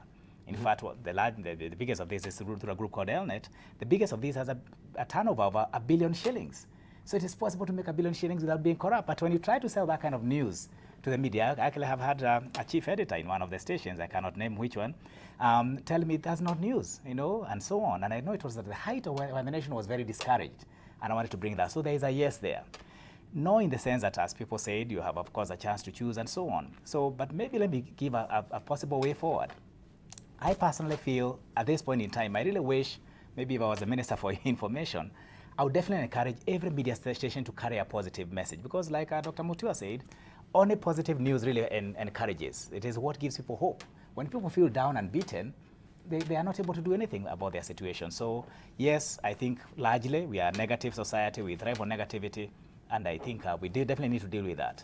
And maybe part of our leadership should look at what can we do to support the things, the causes that are positive, that are changing. Because even like what Peter is telling us here about the prisons, we haven't had that full story, yet positive things are happening in this country. So more can be done. More can be done. Should we keep away from social media and the traditional media, as Reverend Geoffrey was trying to allude to? Yeah? You want to keep it out of business. I think there is a point about again, what you choose to propagate. I am on social media. I don't get there as often as I'd wish to because of my work, but I have made a choice personally. I only share positive news. Yes. Because there are enough people trying to sell the negative. And I feel not many people are picking up. So I pick up only on positive news about Kenya, about my workplace, about the community, because I think that's what inspires people to do something with what they have. Right. I think so long as, and maybe to the viewers who are feeling discouraged about the situation, there was a question there about, are we not really facing the reality? I think so long as I'm involved in doing something with what I have in my little corner, I never actually feel weighed down by all the other negatives that other people are doing, because I'm doing what I can with what I have in my space. And I think if every one of us did something every day, and of course I wish the media could pick up, whether social media, mainstream media, on some of the positives, I think we definitely would be able to fuel the change we want to see happen. We'll be able to see a mass movement towards a positive. Right. Just to add on to that, Dibal, I thank Tim for that. The thing I Briefly, wanted to very raise is briefly. that- yeah, very briefly. Social media can be very addictive. And social media is also making people lose their jobs. Because you go to Ezekiel's office for an interview, and you're texting, and Ezekiel wants to interview you, Thierry, you've lost that job. Don't even think about it. So I've been a victim of this. I know, and I'm fighting to keep off my phone. So I've put the whatever on how much time I can spend on social media. It's good to get that information, but it's also good to filter it, because some can sensationalize non-existent issues. And the debate is about balance. We are not against the media. I think media is a cardinal pillar of democracy, and we couldn't be where we are as a nation without a free and independent media. I have worked as a journalist here in this building for 9 years. I know what it means. I was the Secretary General of Kenya Union of Journalists. I've been the Director of Information. I treasure press freedom. I fought for it. But I do know also the dangers that can come with irresponsible media that does not uphold self-regulation and professionalism. Let's not hide or run away from those facts and say there is need for balance. It's about balance, and it's about doing unto others what you would want them to do to you. That as I write a story, and these are principles I believed in while I worked in this, when this was the biggest media house in East and Central Africa. It is still I is. realized I was working. It still is. Hey, we need to make it still is. Still is. That's why we are here. This is misinformation. Still is. It still is. Yes. But I believed then that to him whom much is given, much is expected. We used to have a tagline here that you walk tall, you work for Nation Media Group. And what I believed is that when I ran a story, even when the editor puts it as a filler, it used to have power. And it used to be read because I worked for the Nation. And for 9 years, I never had a case against me on my stories. There are many other journalists like that I know. And what I'm trying to say is that you don't have to defame people. You don't have to destroy reputation, destroy families and careers. That is not the calling of a journalist. But you can expose evil for what it is. You can expose corruption, but have a balance where there's fairness, there's accuracy, and where you are responsible as a journalist. Right. So exposing evil for what it is, then you actually going through the rigors of justice, but you are also feeling that in this country there is no justice at all. And Peter has alluded to that, what he went through as well. Can we also focus on the justice system in the country, the judiciary as it is right now? Should we keep working with our system? I think we should. There's something that bothers me about this country, and it is, as a nation, we talk too much and do very little. And we have too much information that we do very little with. At the personal level, you can also be talking too much and doing very little. Perhaps you know people who keep saying they will begin business one day. You ask them which business, they don't know. When, they don't know. How much, they don't know. But they think it's a good idea to begin a business. I think as a nation, we need to stop over-analyzing things. I was looking at the BBI report. It is not saying anything new. It's something we could do and do very quickly and move on. Remember, we've had all manner of discussions about the Constitution, and then we went on and on and on and on. I think, yes, analysis has its place, and I think we need to do good research. But then if we must change, it is action now. Talking matters justice. I sympathize with the judicial process and system in this country. I think it's broken to a large extent, but I think it can be redeemed by doing things which have greater impact. What stops that system from nailing 3 or 4 of those big thieves? And then we can celebrate that. I mean, surely they can afford that. But you're being challenged here that we have the middle class who are, just talking. But when it comes to remedial actions, we cannot see anything really coming from the middle class. Here, I'm addressing the people who exist there with the money they have there, not what they hope they can get, with what they have there. Surely, isn't there something they can do? If they're jailing the chicken thief and a guy caught doing a few things out there very quickly, why not get some of these people who have been dancing around in the courtrooms and going on for years? Why can't we do a little with what we have? That's what I'm talking about. And the bar, the conversation is about keep walking. Yeah, yes. Keep walking. Even at the judiciary. Yeah, keep walking. Even with the little money that there is. Keep walking. Honestly, we cannot say we'll never dispense justice because there is a, the shortage of funds, yes, or shortage of funds. There's something, they need to be innovative. They need to be innovative. Let me tell you, when I joined KFCB, their annual budget was 88 million.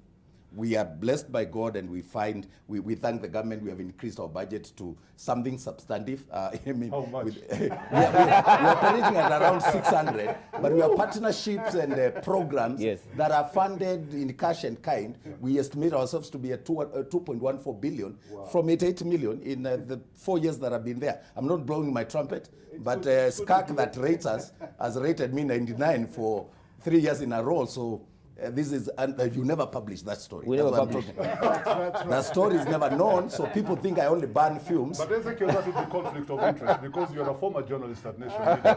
Yes. You don't expect Dibala and Nation Media just to say,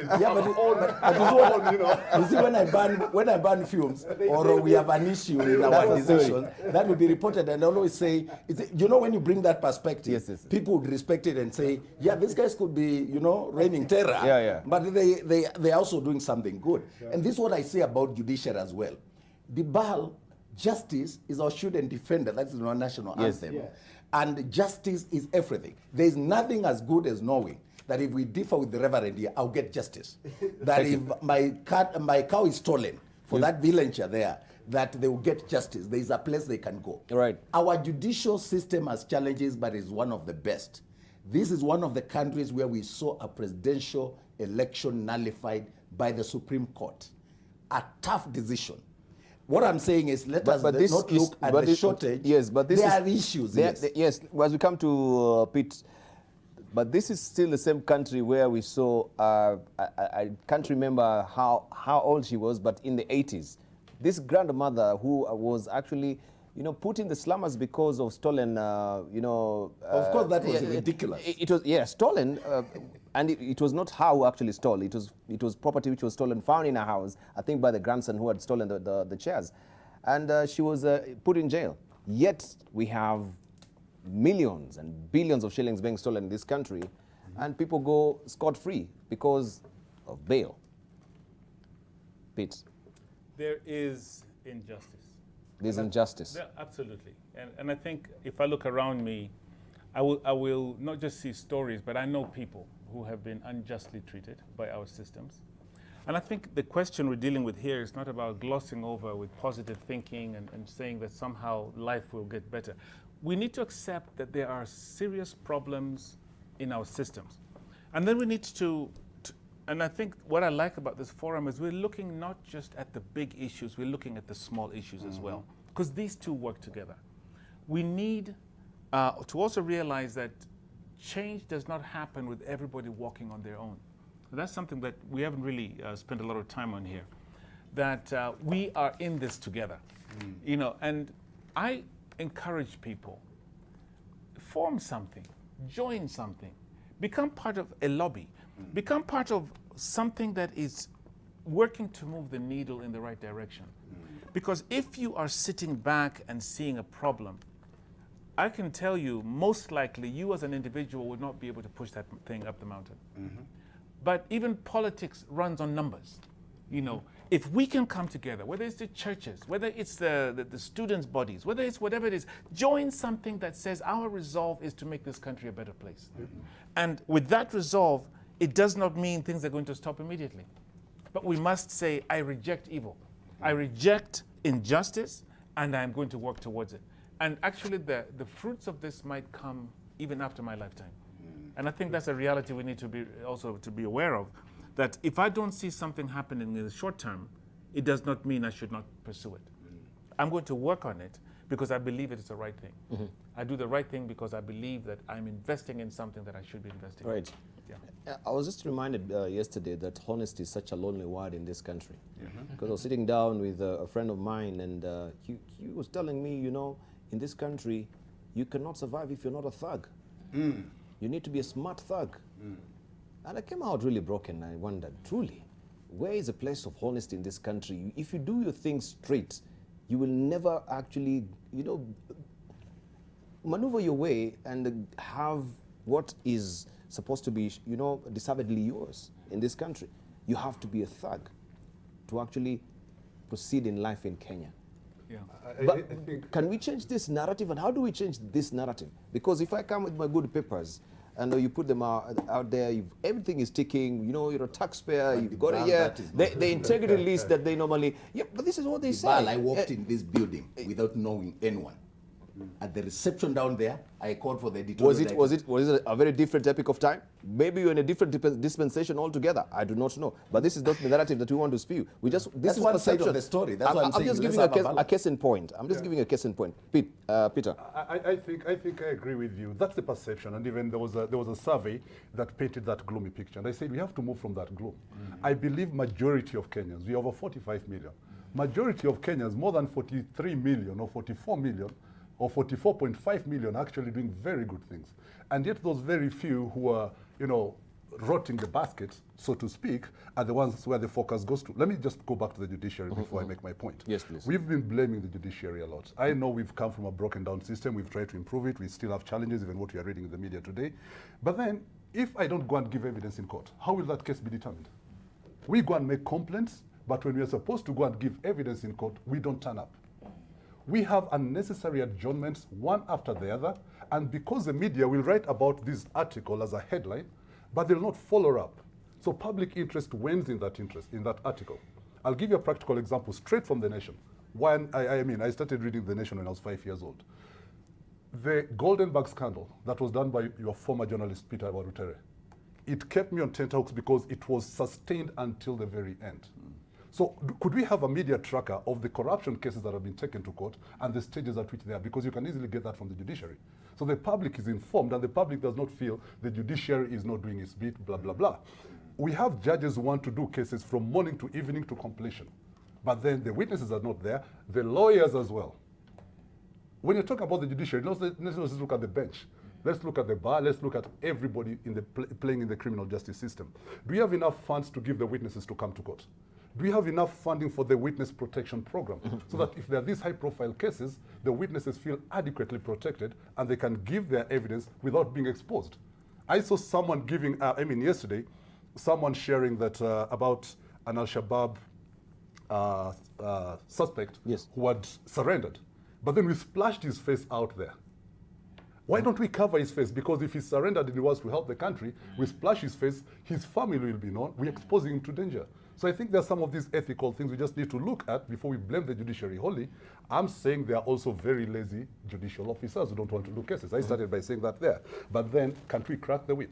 Can't we just come out and say, the Chief Justice, he has the power. You have the power to do what is right and what is just. Right. The Judicial Service Commission, what is it doing about this lethargy in our judicial system? But as a public, I just want to encourage guys, if there's a case in court, you saw something happening, go write that statement, bring that evidence to court. And then let's say we brought our evidence, it was wrongfully adjudicated, we have a chance for appeal. The other misconception we are having is about the bail terms. Yes. You know, we feel that people are going free because they've committed this crime and they've been given bail.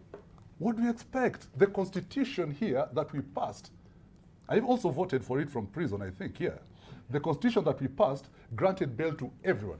And when we were agitating for bail to be granted from prison, our view was some of us who were wrongfully convicted were staying in prison for so long without having our cases heard. Yet, at the end of it, when you come out after 18, 20 years, there's no compensation. People are rotting here. People have come from prison. We're just starting an association of returning citizens. We don't call them ex-inmates. We don't want to stigmatize anyone anymore. They committed their whatever they committed. They've made peace with themselves. They've paid back to society. They want to start their lives afresh. Can we use this pool of talent? Can we give them a second chance? Can we give them the space to make this country better? I'm asking myself hard questions. Why should I, as a governor of X county, give tenders for cleaning services to outside people when the young people in that county can do the cleaning services within that very county and earn a living and, start up. They can get the savings, go to college, blah, blah, blah. Why don't we have affirmative action in the small things so that we don't have these cases going all over? Pete gave a tender to Dibal gave a tender to Ezekiel, blah, blah, blah. Let's tell the youth, they're doing it. Go to Dondora. Positive story at Mustard Seed. Thank you. Right, let's hear from Tim. Thank you. I think as we talk about the justice system, for me, again, it boils down to the individual Kenyan. Are we a people who are committed or willing to be under the rule of law? And I think, generally speaking, we don't. I mean, whether it's overlapping on the road, in the small things. It can help me get ahead or in a queue or whatever else it is. We haven't built that as a value. So I would go back to, if we want to change the justice system, I think the first thing is to change the values of the average Kenyan. And that's why in my earlier sharing there, I talked a bit about why I'm excited about the vision of KICD, the Kenya Institute for Curriculum Development, in terms of the CBC curriculum, that they want to help children, and eventually these are our future leaders and Kenyan citizens, to be ethical, to be engaged, and to be empowered. And I thought that's so beautiful, because I don't think there's anything else we need, is to be able to engage these systems and everything else, and to see it's possible. I've been a part, and why I was excited about that is because I was part of a team of 15 who helped to bring in values into Vision 2030, which is exactly what they are basing this on. We were ordinary Kenyans. None of us had any special privileges or anything like that, but we felt that the Vision 2030 was okay, except that it had no value system. And we were able to help bring that in. Now, many years later, it is making a difference. Thank you. So I think it's in the small things. Do what you can with what you have.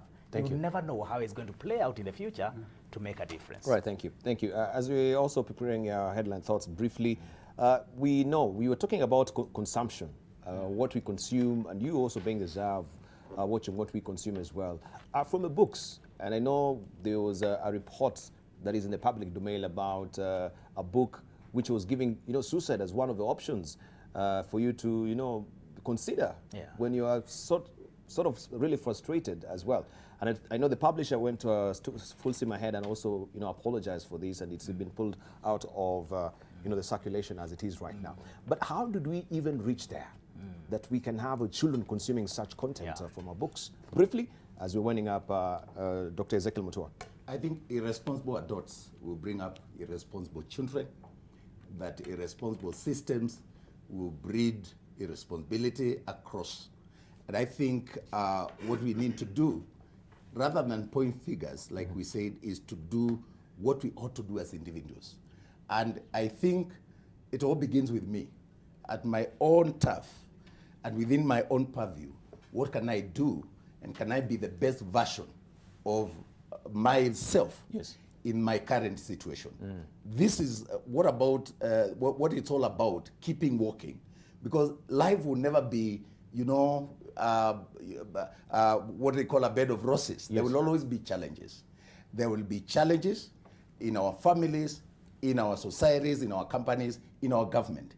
We got to focus on what is positive and the things that we can do. Thank you. And we cannot prescribe negativity and depression and killing ourselves as the option. Thank you. We've got to be people who treasure life and who focus on living and prescribing hope to others. Thank you, Dr. Ezekiel Mutua. Reverend Geoffrey Njenga. Major mistake. As we term ourselves as developed, it seems to be, to me, like being modern is about focusing on me, and me, myself, and I. I think we need to accept there is a God in heaven who governs in the affairs of men. The moment we move the God value and factor from our lives, the more we move into suicide and all those other things as a factor in life. Thank you. One option. Thank you very much. Pete, you're wanting shots. Debal, thank you. I just want to use my closing remarks to give a direct challenge to somebody to plant a seed. In about 2 years, maybe 2.5 years, we're going to be going to the elections. And I know there are people here who are already lamenting that at the polls, we're going to have only to choose between this and this, whether it's at the county level or the national level. I want to challenge you those of you who have the gifting, who have the opportunity to ask yourself, is this the only narrative? Or are you going to do something? You who have the opportunity to be where others don't have the opportunity. Mm-hmm. Thank you very much. Let's hear from Peter. Your closing remarks, please. On the school thing, I think we need to be serious about quality control. We need to be serious on what we send out. I mean, that was a big gasp, and it goes beyond the apology. I think someone should take responsibility and just say, I messed up and I'm resigning. Other than that, as a country, I think we're in a good place. Things are down. I feel you. I mean, when you say things are down, I agree things are down. But I believe we can make it better. And it starts with you and it starts with me in my space. Don't pay corruption. Don't support corruption. Don't support negativity. Don't support the negative things, and just support positive stuff. Okay, Dr. Tim. 3 things very quickly. 1, remember why you need to keep walking. You know, having the why is what will keep you going. Secondly, like Pete said, enlist other people. It's difficult to make significant change or to get to the destination often alone. Finally, make life fun. Enjoy the process, you know, celebrate the small wins, and keep going. Thank you. Thank you very much, our panelists. We really do appreciate, and I hope you inspired this morning. And of course, this subject was inspired by an old story about Roberto Baggio, who, if you may remember, and you actually can remember if you're a football fan, Roberto Baggio lost, you know, in 1994, I think, in the World Cup, and he was really castigated for this. And then he had a redeeming, you know, moment for him in 1998, where he scored again. And if you can remember that particular beautiful advertisement by Johnny Walker, right? Keep walking. It's a story, right? Roberto said, I'll keep walking. Don't despair. Keep up. Of course, looking for hopeful events in your life. Don't look at those challenging events that are putting you down.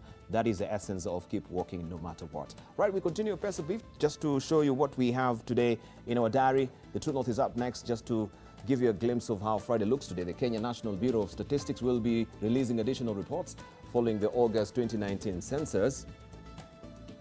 And also financial services company, that is Sanlam, is expected to release its results for the full year 2019 this morning. We'll leave you with the quote of the day as well. This is from Steve Jobs. Innovation distinguishes between a leader and a follower. We are in that epoch of time where disruption is here. Of course, it's all about the digital economy as well. We continue with AM Live Plus, and I can see, Gladys, today you're looking dapper. You are actually in your gym gear. Yes, it is, because we are changing up the studio into a fitness studio. Gentlemen, good morning. I loved the conversation because for sure, in life, it's not how you started, it's how you finish. So every day gives you a chance to do it better. So definitely a good conversation. As far as the mental health is concerned, how about we talk about the physical?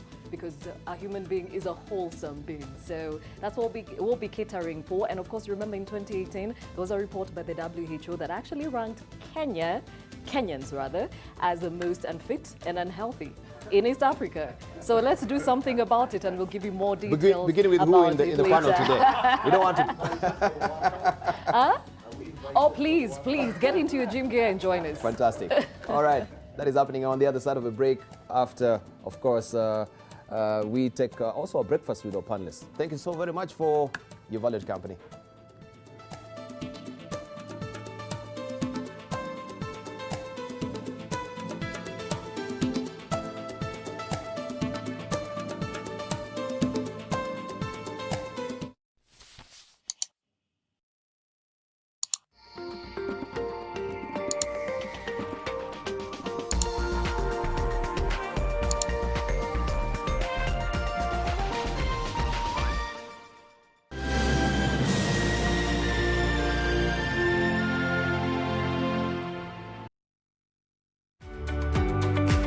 At some point, I got into serious negotiations and arguments with God. Are you punishing me? I couldn't cry before my wife, but there are many times I would wake up at 5 to prepare to go to work and cry in the sitting room. The caregiver tends to isolate themselves from hobbies. Compassion fatigue takes a long time to recover from. If you haven't really been through what I've been through, What gives you the moral authority to tell me or speak to me? If you were to walk into a hospital, for example, you have a stomach upset, you wouldn't want to ask, I want the doctor who's had a stomach upset lately so that they can treat me, no? Fair enough.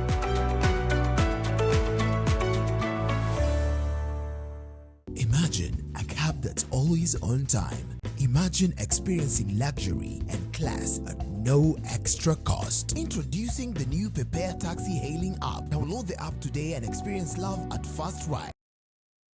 Living in a trap house. Una expect nani aklini uchafu iko hapa? You. Na kambocho wako? Yes.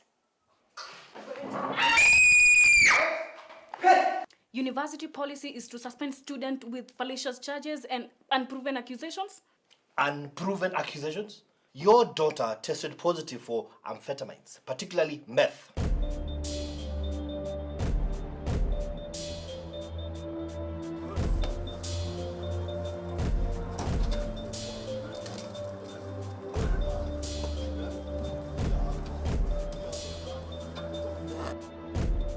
With Lipa na M-Pesa, you get more. Lipa na M-Pesa. Every 100 shillings spent on Lipa na M-Pesa earns you an entry into the draw.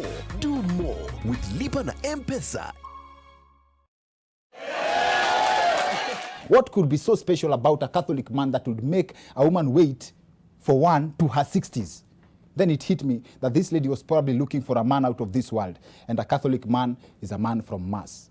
Now, hakuna mama anataka mtoto wake akose. Yes. You want them to be straight. Yes.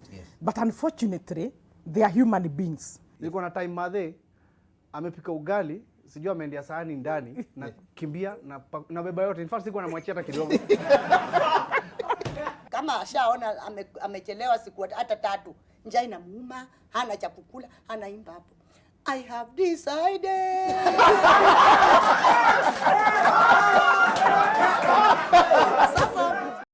All aboard!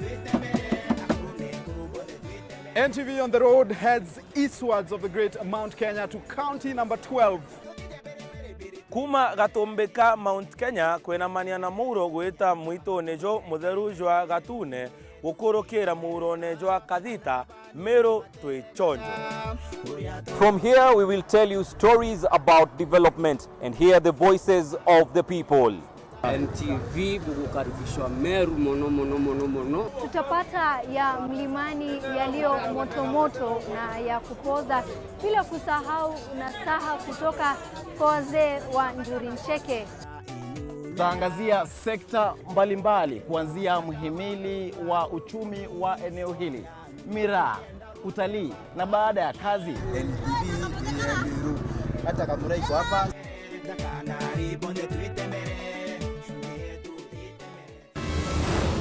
Good morning, Dr. Bermudez. Who is he? He's my grandson, Raheem. Maybe you're just spying on me for Adele. Huh? The moment I find out that you've been getting in touch with Adele, I'm going to beat you up and our friendship's over. Carrie and I have something important to tell you.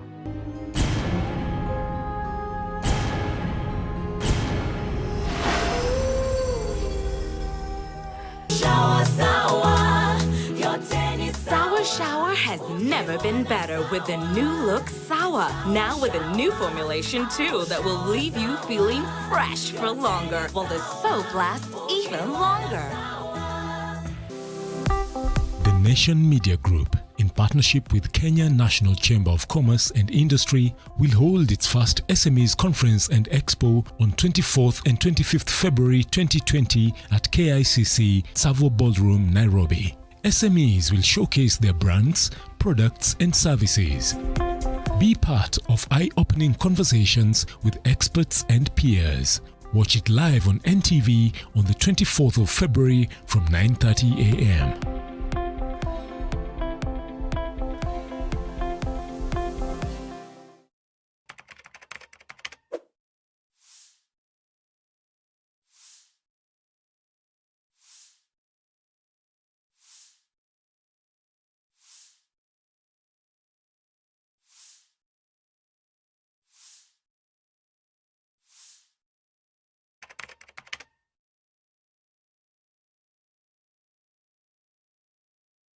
It's delicious.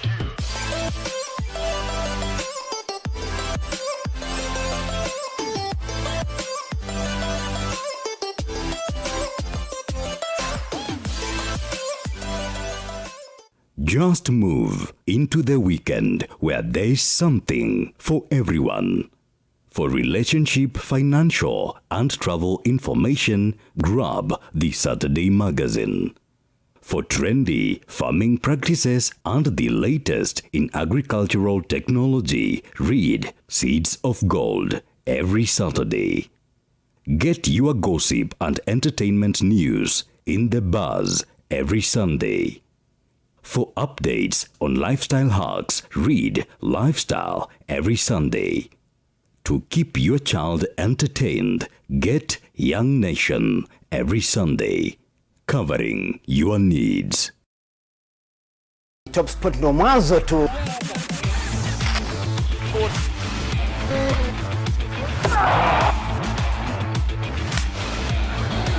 So much football. It is a chance to enjoy Kenyan football.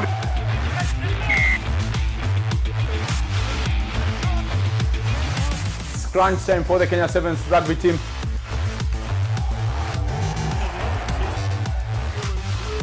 Why Formula One? I'm interested in cars. The speeds that those cars attain is crazy. But I'm supposed to be a fan. Asante sana Kigogo, karibu sijapata vizuri sana. Lugha gani hiyo ya Kimayai? But good to see you there.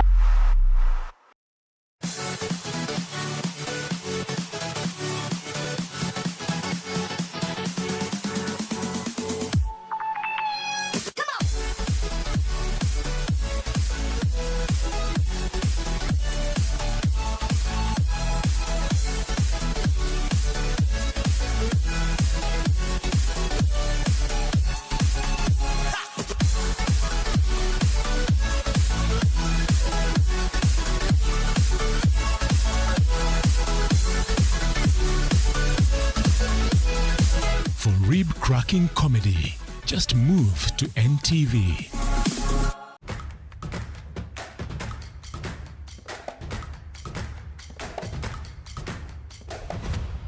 Key points to bear in mind, and therefore which will define the kinds of challenges we face and have to face, but also realize the strengths we have as a continent, as a people of Africa, and just making sure we don't continue to waste the opportunities we have.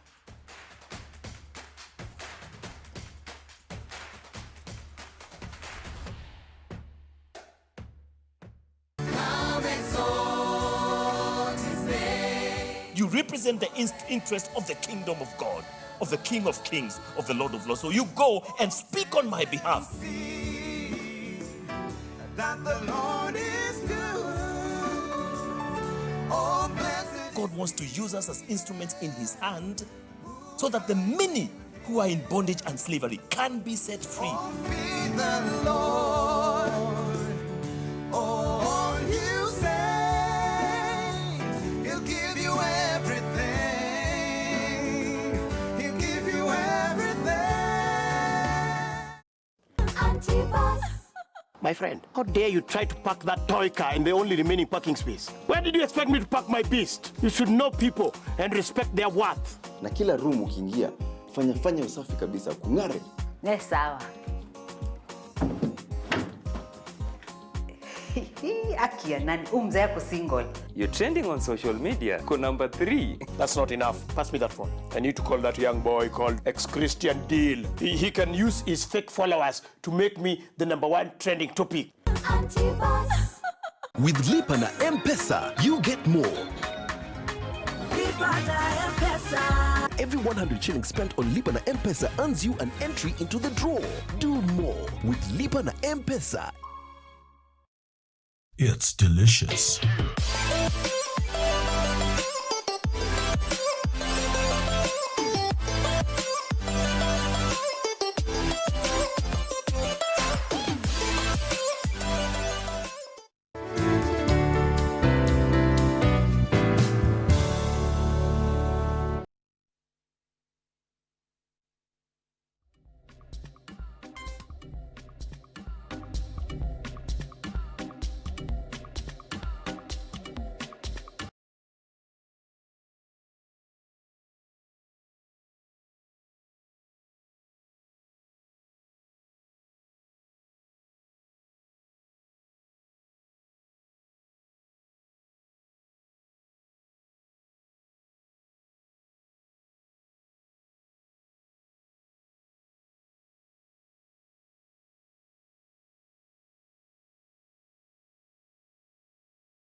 Good morning. Yes, this is still NTV. My name is Gladys Gashanja and this is AM Live Plus. What you've just seen is some fitness in studio. So we've changed up the studio to accommodate that, even as we look at how to make you a wholesome being.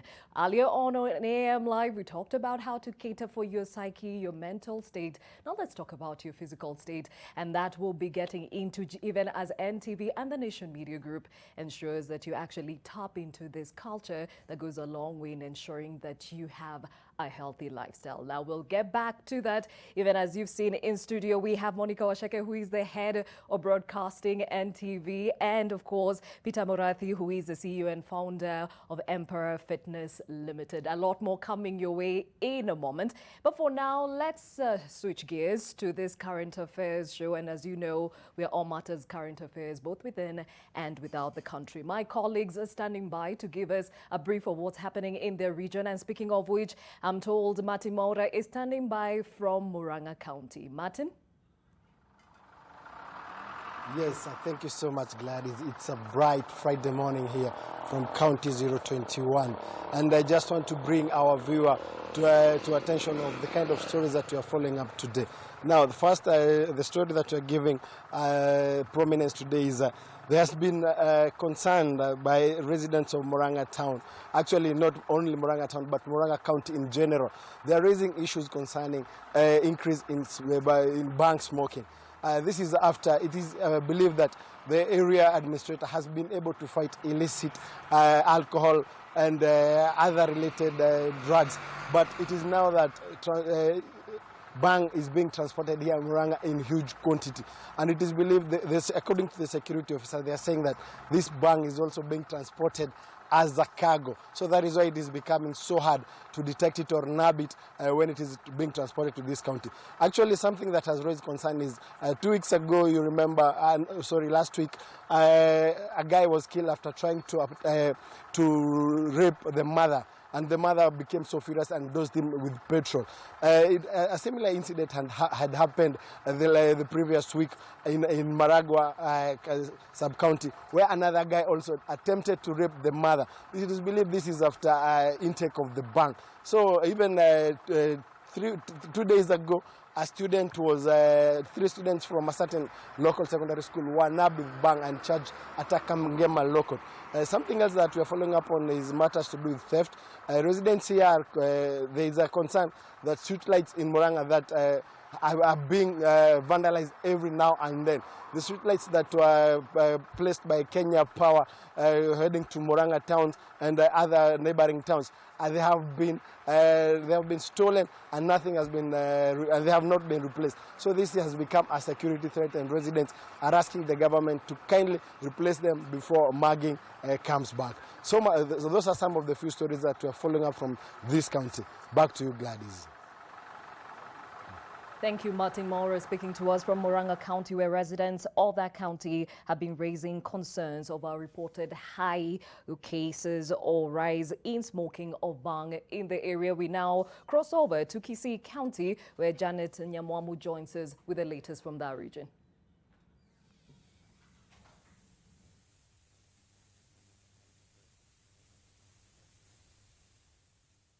I'll be crossing over to her as soon as she's ready for us. Now let's look at the day's diary, and the Kenya National Bureau of Statistics will be releasing 3 additional reports following the August 2019 census. Treasury Cabinet Secretary Ukur Yatani will be presiding over the presentation of reports on distribution of population by administrative units, distribution of population by age bracket, and distribution of population by social economic characteristics. Elsewhere, financial services company Sanlam is expected to release its results for the full year 2019 this morning in Nairobi. Sanlam has 143.8 million shares issued at the Nairobi Securities Exchange and closed Thursday's trading at 18 shillings and 45 cents per share. The company's market capitalization stands at 2.7 billion shillings. The e-mobility conference kicks off this morning in Nairobi, and the conference will be shedding light on the linkages between the energy and transport sectors and how these can be harnessed in advancing the Kenya's economy. Now, this comes against the backdrop of developments such as the growing discussion on the future of motor transport by use of electric cars. And what we are keeping an eye on, we shall be keeping an eye on the ongoing investigations into the fake arms deal, the decomposing body of a person believed to have been a police officer on duty at Harambee Annex when the 39 billion shilling fake arms deal was signed, was on Thursday found in Imara Daima Estate in Nairobi, dead. Now, on Thursday evening, the Director of Criminal Investigations, George Kinoti, was at the scene, even as an unverified police report pointed at death by suicide. Now, we'll also be keeping tabs on the state of learning in northeastern Kenya following mass exodus by non-local teachers. And this comes even on Thursday as the Kenya National Union of Teachers Secretary General Wilson Sossion and a number of leaders from the northeastern region called for learning to stop in the area until all schools receive enough teachers. They also demanded that the Teachers Service Commission should stop plans of recruiting another group of non-local teachers. And also on our radar will be the motion tabled at the Nairobi County Assembly on Thursday, which could see Mike Sonko become the second governor to be removed from office. On Thursday, Minority Whip Peter Imotok tabled the motion, citing allegations of gross violation of the Constitution and misconduct. Now, something else that's still headlining across the world is COVID-19 and the effects of the same. And the Kenyan government now says it is not entirely opposed to the evacuation of Kenyan students from Wuhan, China. Government spokesman Colonel Cyrus Oguna, however, says the move must be taken into consideration and also to consider the benefits and the risks associated with that move. A walk down memory lane on this day in 1965, African-American nationalist and religious leader Malcolm X was assassinated while addressing the Organization of Afro-American Unity in a ballroom in New York City. And still on this day, 1973, Israeli warplanes shot down a Libyan passenger plane over the Sinai Desert, killing at least 74 people. The Arab airline Boeing 727 was flying from Tripoli to Cairo, and officials in Jerusalem said the plane had penetrated the airspace of Israeli-occupied Egyptian territory and ignored instructions to land. And still on this day in 2006, New York, New Jersey, Philadelphia, Baltimore, and Miami, and New Orleans had their ports actually seized by a private entity. And this is something that was very, very concerning, considering the security breaches that were bound to happen at that time.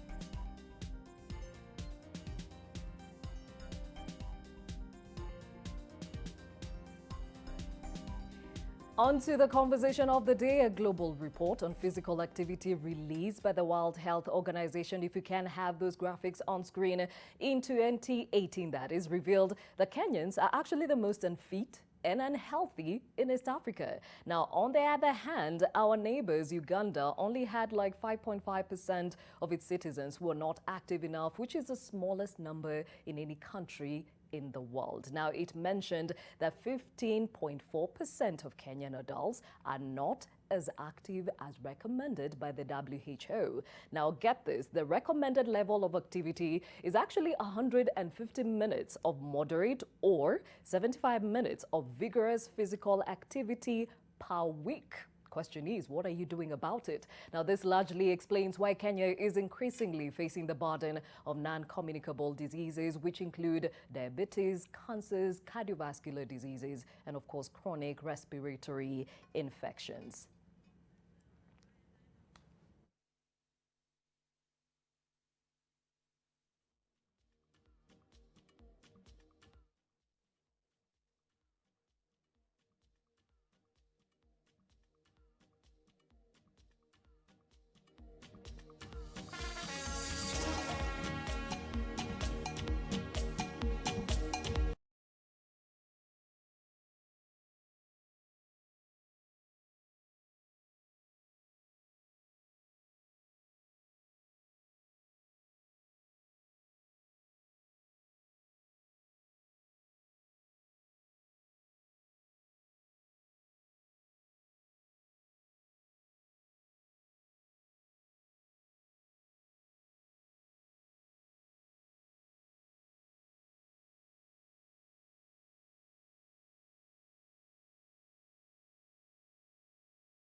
Shakeshi is the head of broadcasting here at NTV, and of course you're the founder and CEO of Emperor Fitness Limited. Now, the reason why we're doing this today is because we've looked at how our lifestyles, as I talked about the graphics earlier on, the statistics, is the fact that we are living a very sedentary life, and that is actually causing so many non-communicable diseases to actually affect us directly. So, as a Nation Media Group, to be specific, NTV, we're actually bringing something to you that is called Tizi Mtaani. Whew, let me catch my breath. Tizi Mtaani, and of course this is something that says we are bringing the exercise, the fitness to your doorstep, so you have no excuses whatsoever. And to help us understand more about what Tizi Mtaani and what this initiative is about and why it's come around, of course, as I mentioned, Monica Washeke, who is the head of broadcasting. Monica, why Tizi Mtaani? I think, excuse me, I think, Gladys, as you've just mentioned, we're living very sedentary lives. But something exciting is happening with our audiences and with Kenyans in general. They are seeking opportunities to be more and more fitter. They are looking for things to do that then take away that sedentary life from them. So when we looked at it as NTV, we thought, you know what? We just don't want you to watch our programs. We also want to facilitate change in your life, if that's what you're looking for. And instead of us just saying all the time, no, find us where we are, what we want to do is to come where you are. And that's why we're looking for partnerships with people like Peter, and he'll tell us what he does after he's making us, all of us trying to catch our breath. But essentially, it's for NTV to then facilitate Kenyans in achieving a lifestyle and a wellness that comes about with moving. So whether that moving is dance, whether it's catterbox like he'll explain, whether that moving is walking around the estate, what we are saying is then every 2 weeks a month, we shall come to where you are with what we are calling NTV Tizi Mtaani. Okay, and why Nairobi? I think that's where we are starting. We don't want to look like we're Nairobi-centric, but what we've done is to look at where we can start immediately. And like I said, it's supposed to be bi-monthly. So every other week, we shall then find a place to go. But what we want is also our audiences to tell us, do they want us to come to them? When they tell us to come to them, then we're like, okay, let's find a place where we can come on a Saturday morning, spend the morning. And it's not just about moving. What we are then doing is coming with health experts. We've partnered with people who will check people's blood pressure, people who look at your nutrition. So they'll give you a bit more information than just about moving around. And because what we're trying to do is to develop a Kenyan who's a wholesome being. And it doesn't matter where this Kenyan is. So it might be Nairobi next week on the 29th, but after that, we could be in Eldoret, we could be in Kisumu. But not just that, I think you know very well, like this weekend, we're participating with the county government in Meru in an event that's also about wellness and fitness. So it's just looking at the totality of the Kenyan and how we can facilitate their lifestyle. Because this, when you walk around, you find a lot of people in the morning at 5 exercising. Some people are like, but I don't have time. What can I do? So how do we help them to understand what they can do so that they can become active and they can reduce, that statistic is scary about how sedentary we are. But there's such simple things you can do. But sometimes people don't have the knowledge. And that's why we exist as a broadcaster, to facilitate their understanding and to make it easier for them, not only to watch us, but also to change their lifestyles when they deem fit. Exactly. Now, Peter, you've just walked us through a workout. What is that called? It's called catterbox. What is it exactly? It's a mixture of, it's actually martial arts. So all through it entails a lot of punching, and it's like a fight. But now you're doing it in a rhythmic manner using music and posing it very sequentially, slow in beats. You introduce in terms of blocks, and they become quite effective in terms of now people who can't train martial arts can actually get a feel of martial arts through that kind of a class. Okay, so now I know when we're doing the Tizi Mtaani initiative, you have catterbox, you've got aerobics, and you've got the Zumba. Yes. Why those three and not any other? The reason as to why I chose to work with those 3 brands first is the popularity right now. Most of the times people, actually, catterbox is not so much well known. People know Taibo. Table is very popular for those guys who are very active in gyms. But table and kata box are similarly the same. The only difference is that now kata box builds up more blocks than table. So it's just an add-on. When it comes to Zumba, Zumba is popular. People love dancing, you know, especially Kenyans. I believe Kenyans really just love dancing. Yeah. That's why it's Zumba. Then now there's also an introduction of something called Afrobeats, which is more African. We don't have any music, just drum. So someone just drumming and just singing and dancing along the tunes. As you so do the aerobics. As you play the aerobics, yes. Oh, excellent. Quite also physically engaging and also a very nice way to burn calories, just having fun. Yes. I think it's a good way to actually incentivize our audience to Yes. actually be part and parcel of this. Now, of course, even as we talk about this, Monica, this is a journey you have walked. You are literally walking the talk. If we can have those pictures, Monica wasn't always looking like this. I've known her many years. And you took up fitness as a personal goal, and you've come a long way. What actually took you down that journey? I think you go through life thinking you're fine. Your weight keeps going up, but you're fine. You can find clothes to wear. So if you get a size bigger, you'll get a bigger thing to wear. But then you can't go upstairs without losing your breath. Okay, yeah, that's Monica before and after. So she's No, really sometimes I worked don't on know it. me. I don't know me sometimes. So I look when at she's me. talking about the importance of inculcating this culture, she's walking the talk. Yes, so that's what. So you grow and you're adding weight all the time. You can't go upstairs. You can't play with your kids as you want to. Sometimes you go into public and you're feeling like everybody's looking at you. It hits your self-confidence. But even more, you start realizing there are diseases you're getting that are not necessarily because of something that you can't control. It's because of something you need to control. And so then you reach a place and you start wondering, because sometimes you start giving yourself excuses. Oh, the gym is too expensive. And that's why I like what Peter is doing because of Afrobeats and kata box. You don't really need to pay for an expensive gym. You have music and you can move around. However, you then start wondering, how can I help myself? And so you start looking around and you start finding things you can do. And those are the things we want, so that it's not just about Monica. But those are the things we want to be able to tell our audience. You know what? It's possible. But you stick with it. You have to keep doing it. And you have to start knowing your why. It was great to listen to the show earlier for them talking about what's your why, what's your purpose, why do you want to lose the weight? Because if it's just about I need to lose kilos, then one day you stand on the weighing scale and it hasn't lost any kilos, you're like, why should I continue this very terrible journey? But it's also about making it a lifestyle. And that's why for us NTV Tizi Mtaani is so important. Because what we are trying then to do with our audience is to make it a lifestyle. Yes, we'll come to your mtaa twice a month. However, what we are leaving you with is what you can do every day of the week that can facilitate your health, your fitness, and your wellness. And you know, they say when you're happy with your lifestyle, then you're a better person.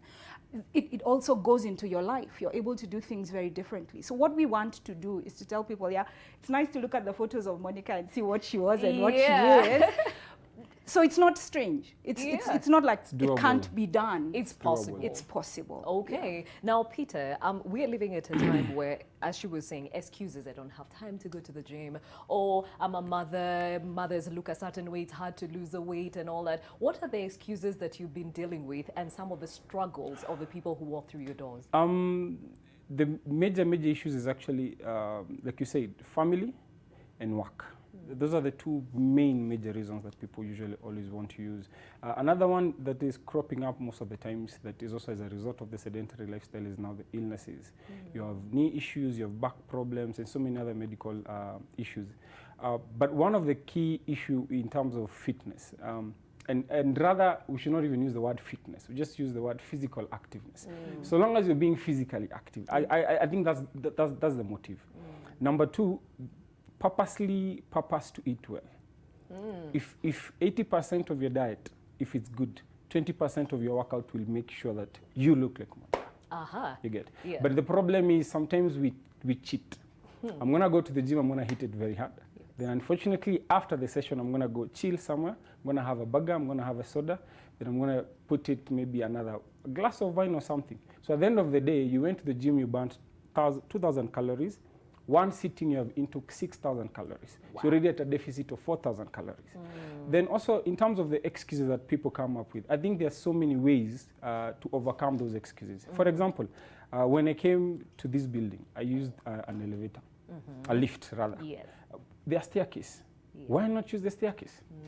You know, when you're going to shopping, most of us who live in estates, you have a shop inside the estate. Would rather not walk. We still get into the car, start the car, drive all the way to the shopping, then come back home. So those are just mere excuses. If someone is really if you really want it badly, you're gonna make time for it. Yes. Okay, now Monica, he touches on diet, and I think that is the end of many people. There's been so many things that have been floated out there. We've heard of intermittent fasting. It seems to work for others it doesn't work. What is that, and have you tried it? Yeah. So I say I've tried everything. I've been on this fitness journey and weight loss journey for about 8 years. In those 8 years, I've lost about 40 kilos. So I'm less 40 kilos. Big number. That's huge. A big number. In those 8 years, I've almost tried everything under the sun. But I keep saying there are things that are good for the long term and some are good for the short term. Does intermittent fasting work? I think it does. But like he says, everything is about calories. So even if you do your intermittent fasting and you open your fast at 1 and all the calories that you hadn't eaten between breakfast and 1 p.m., you eat them again, there's a problem in that. It's not necessarily about saying don't eat carbs, don't take sugar. It's the amount that you take. Everything in regards to food is about the amount that you take. And so what has happened with me a long time, I've done the intermittent fasting, I've done crazy diets. The problem with them, they can't last long because you can't do them every single day of your life. And when you stop, the weight comes back in a second. Wow. What has then happened is in my last 3 years, I've been very fitness activity, physical activity based. So I did a lot of dieting, probably the first 4 years. But what also dieting doesn't do, it doesn't firm you up. So you lose the weight and you're still feeling wobbly, and you don't lose the inches as you would like.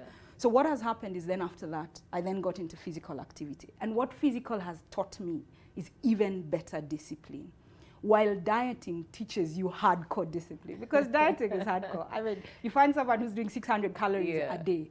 600 calories a day is literally 3 apples a day and nothing else. So you're just taking that and you're taking water. It's not sustainable. It's not. Because the body also needs energy. So what then has happened after that is to combine eating and working out, physical activity. You know, sometimes when we say working out, everybody just thinks the gym. No, it's walking around your hood, it's taking the stairs, like he said.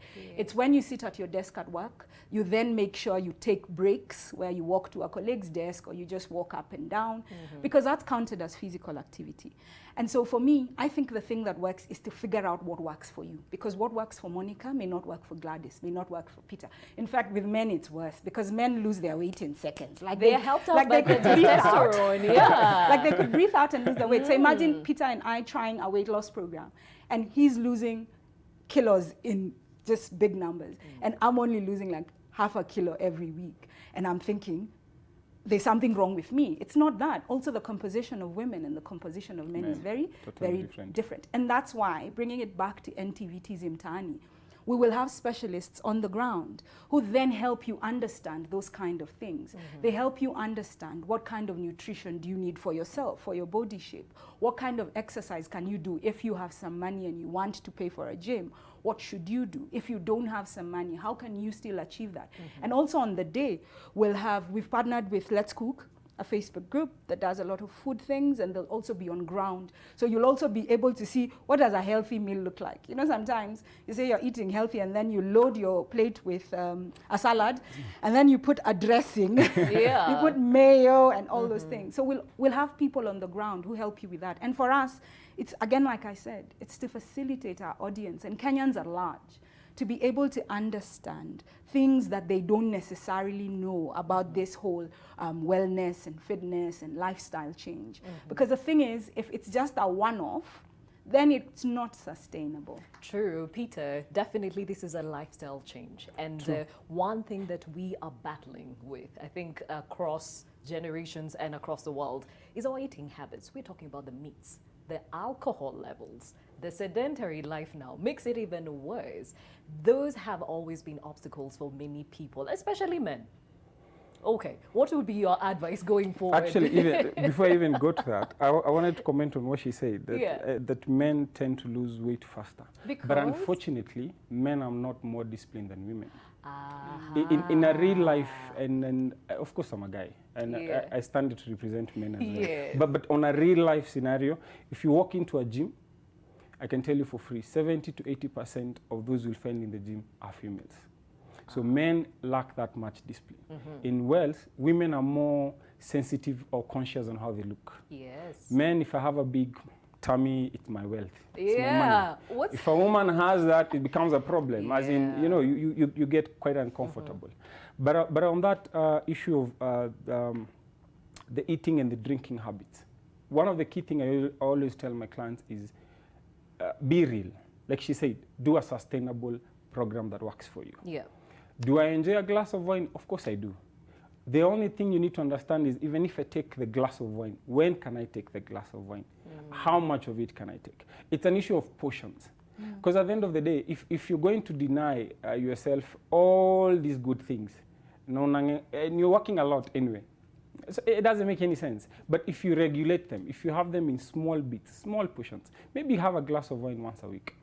It won't do you any harm. At least even the ages of Moi and the like, they're always having a glass of wine, and they have lived 100+ years. So but not 2 bottles. Yeah, not 2 bottles, just a glass. I said a glass. I said a glass. Okay, now, Monica, somebody could be looking at you. You're a corporate executive and wondering, how do you even get the time to inculcate such a discipline into your everyday life?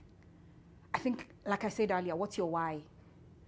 My first why was a dress I saw on the high street when I was doing my master's in London, and I wanted to wear the dress. So when I went into the shop and asked for my size, it looked like a dira. You know it looked like something I was just going, it had no shape because I had no shape.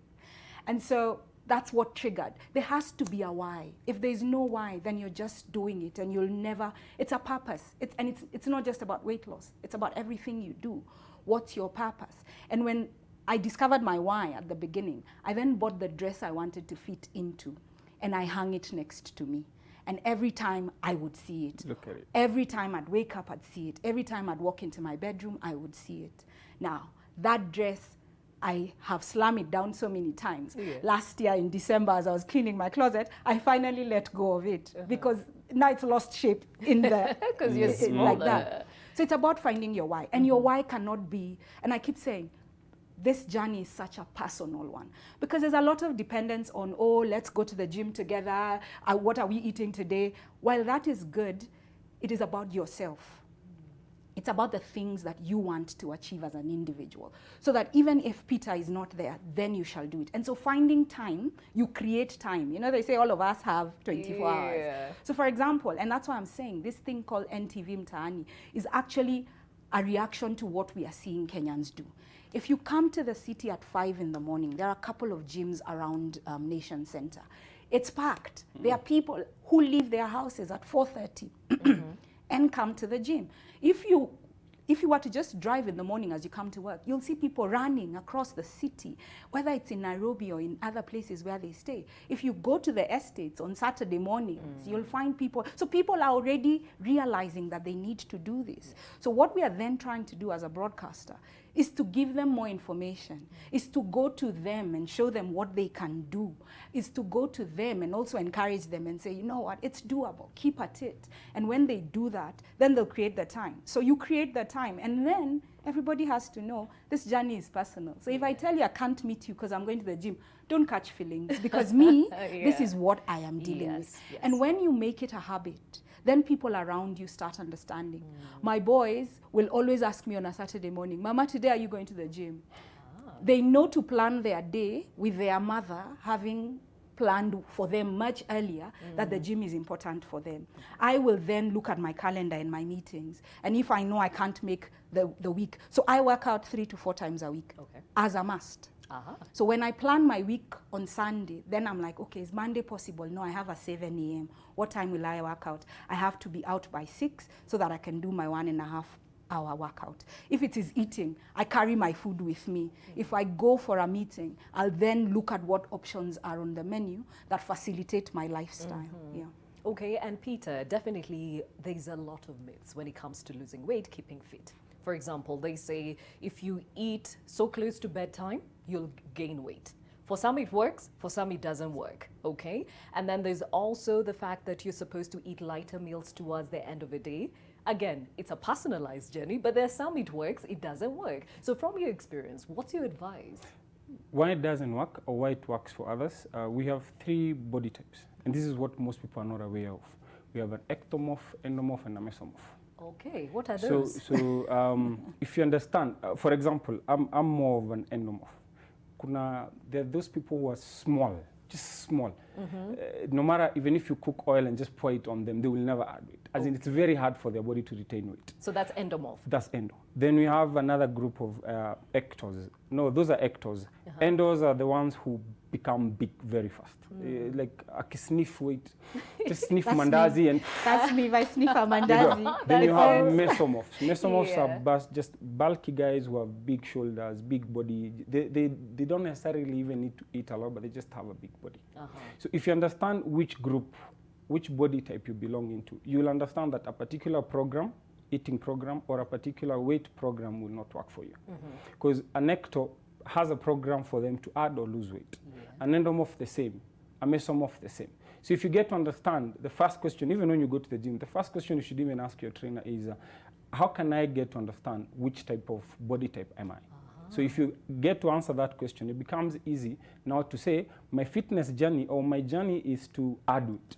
For example, I have a problem adding weight. I was telling her, funny enough, she's losing, I'm planning to if add. If only you could transfer it. If only she could transfer it to me, it would work for me. So I guess that's what makes some of these things not work for everyone. And like she said, it's very personal. So understand those 3 basics, understand your body type. From there, understand your body. Okay, yes. Now we just had the WHO recommends the level of activity to be 150 minutes moderate or 75 minutes of vigorous physical activity per week. Per day, what's your recommendation? Per day, it depends. Why I don't want to specifically give a time frame is because in the morning you can have 10 minutes. You can do something in those 10 minutes.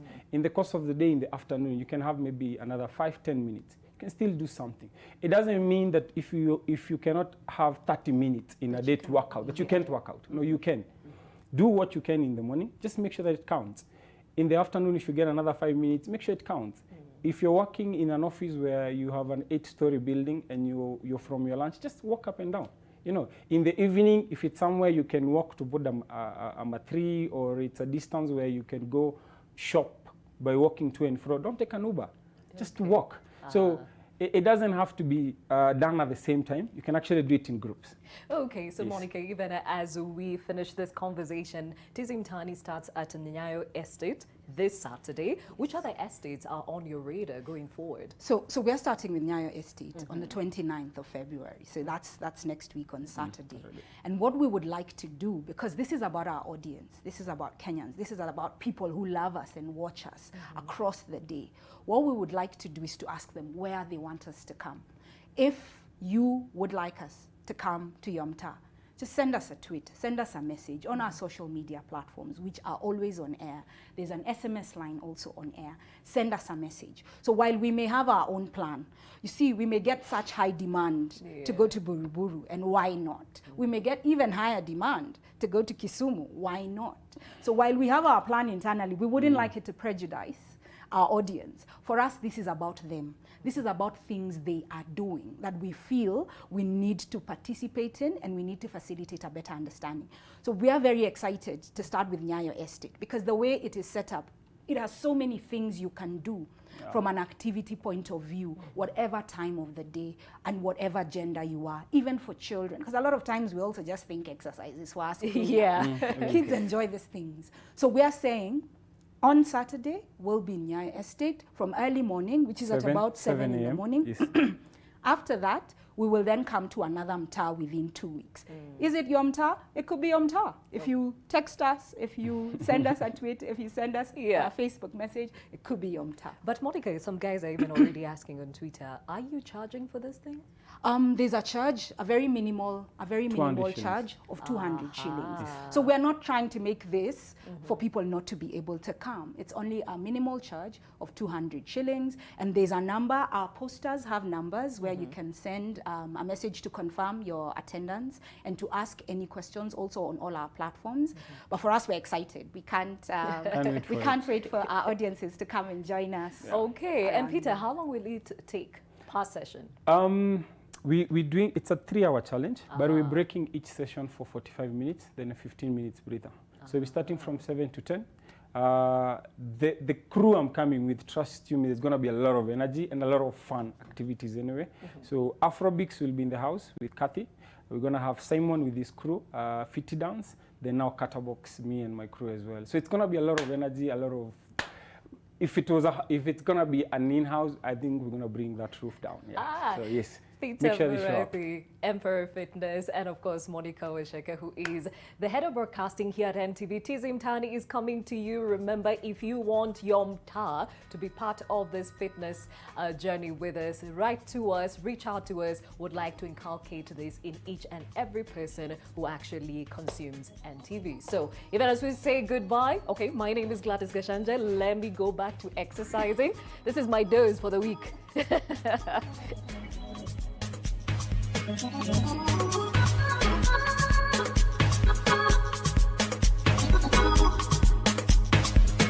you.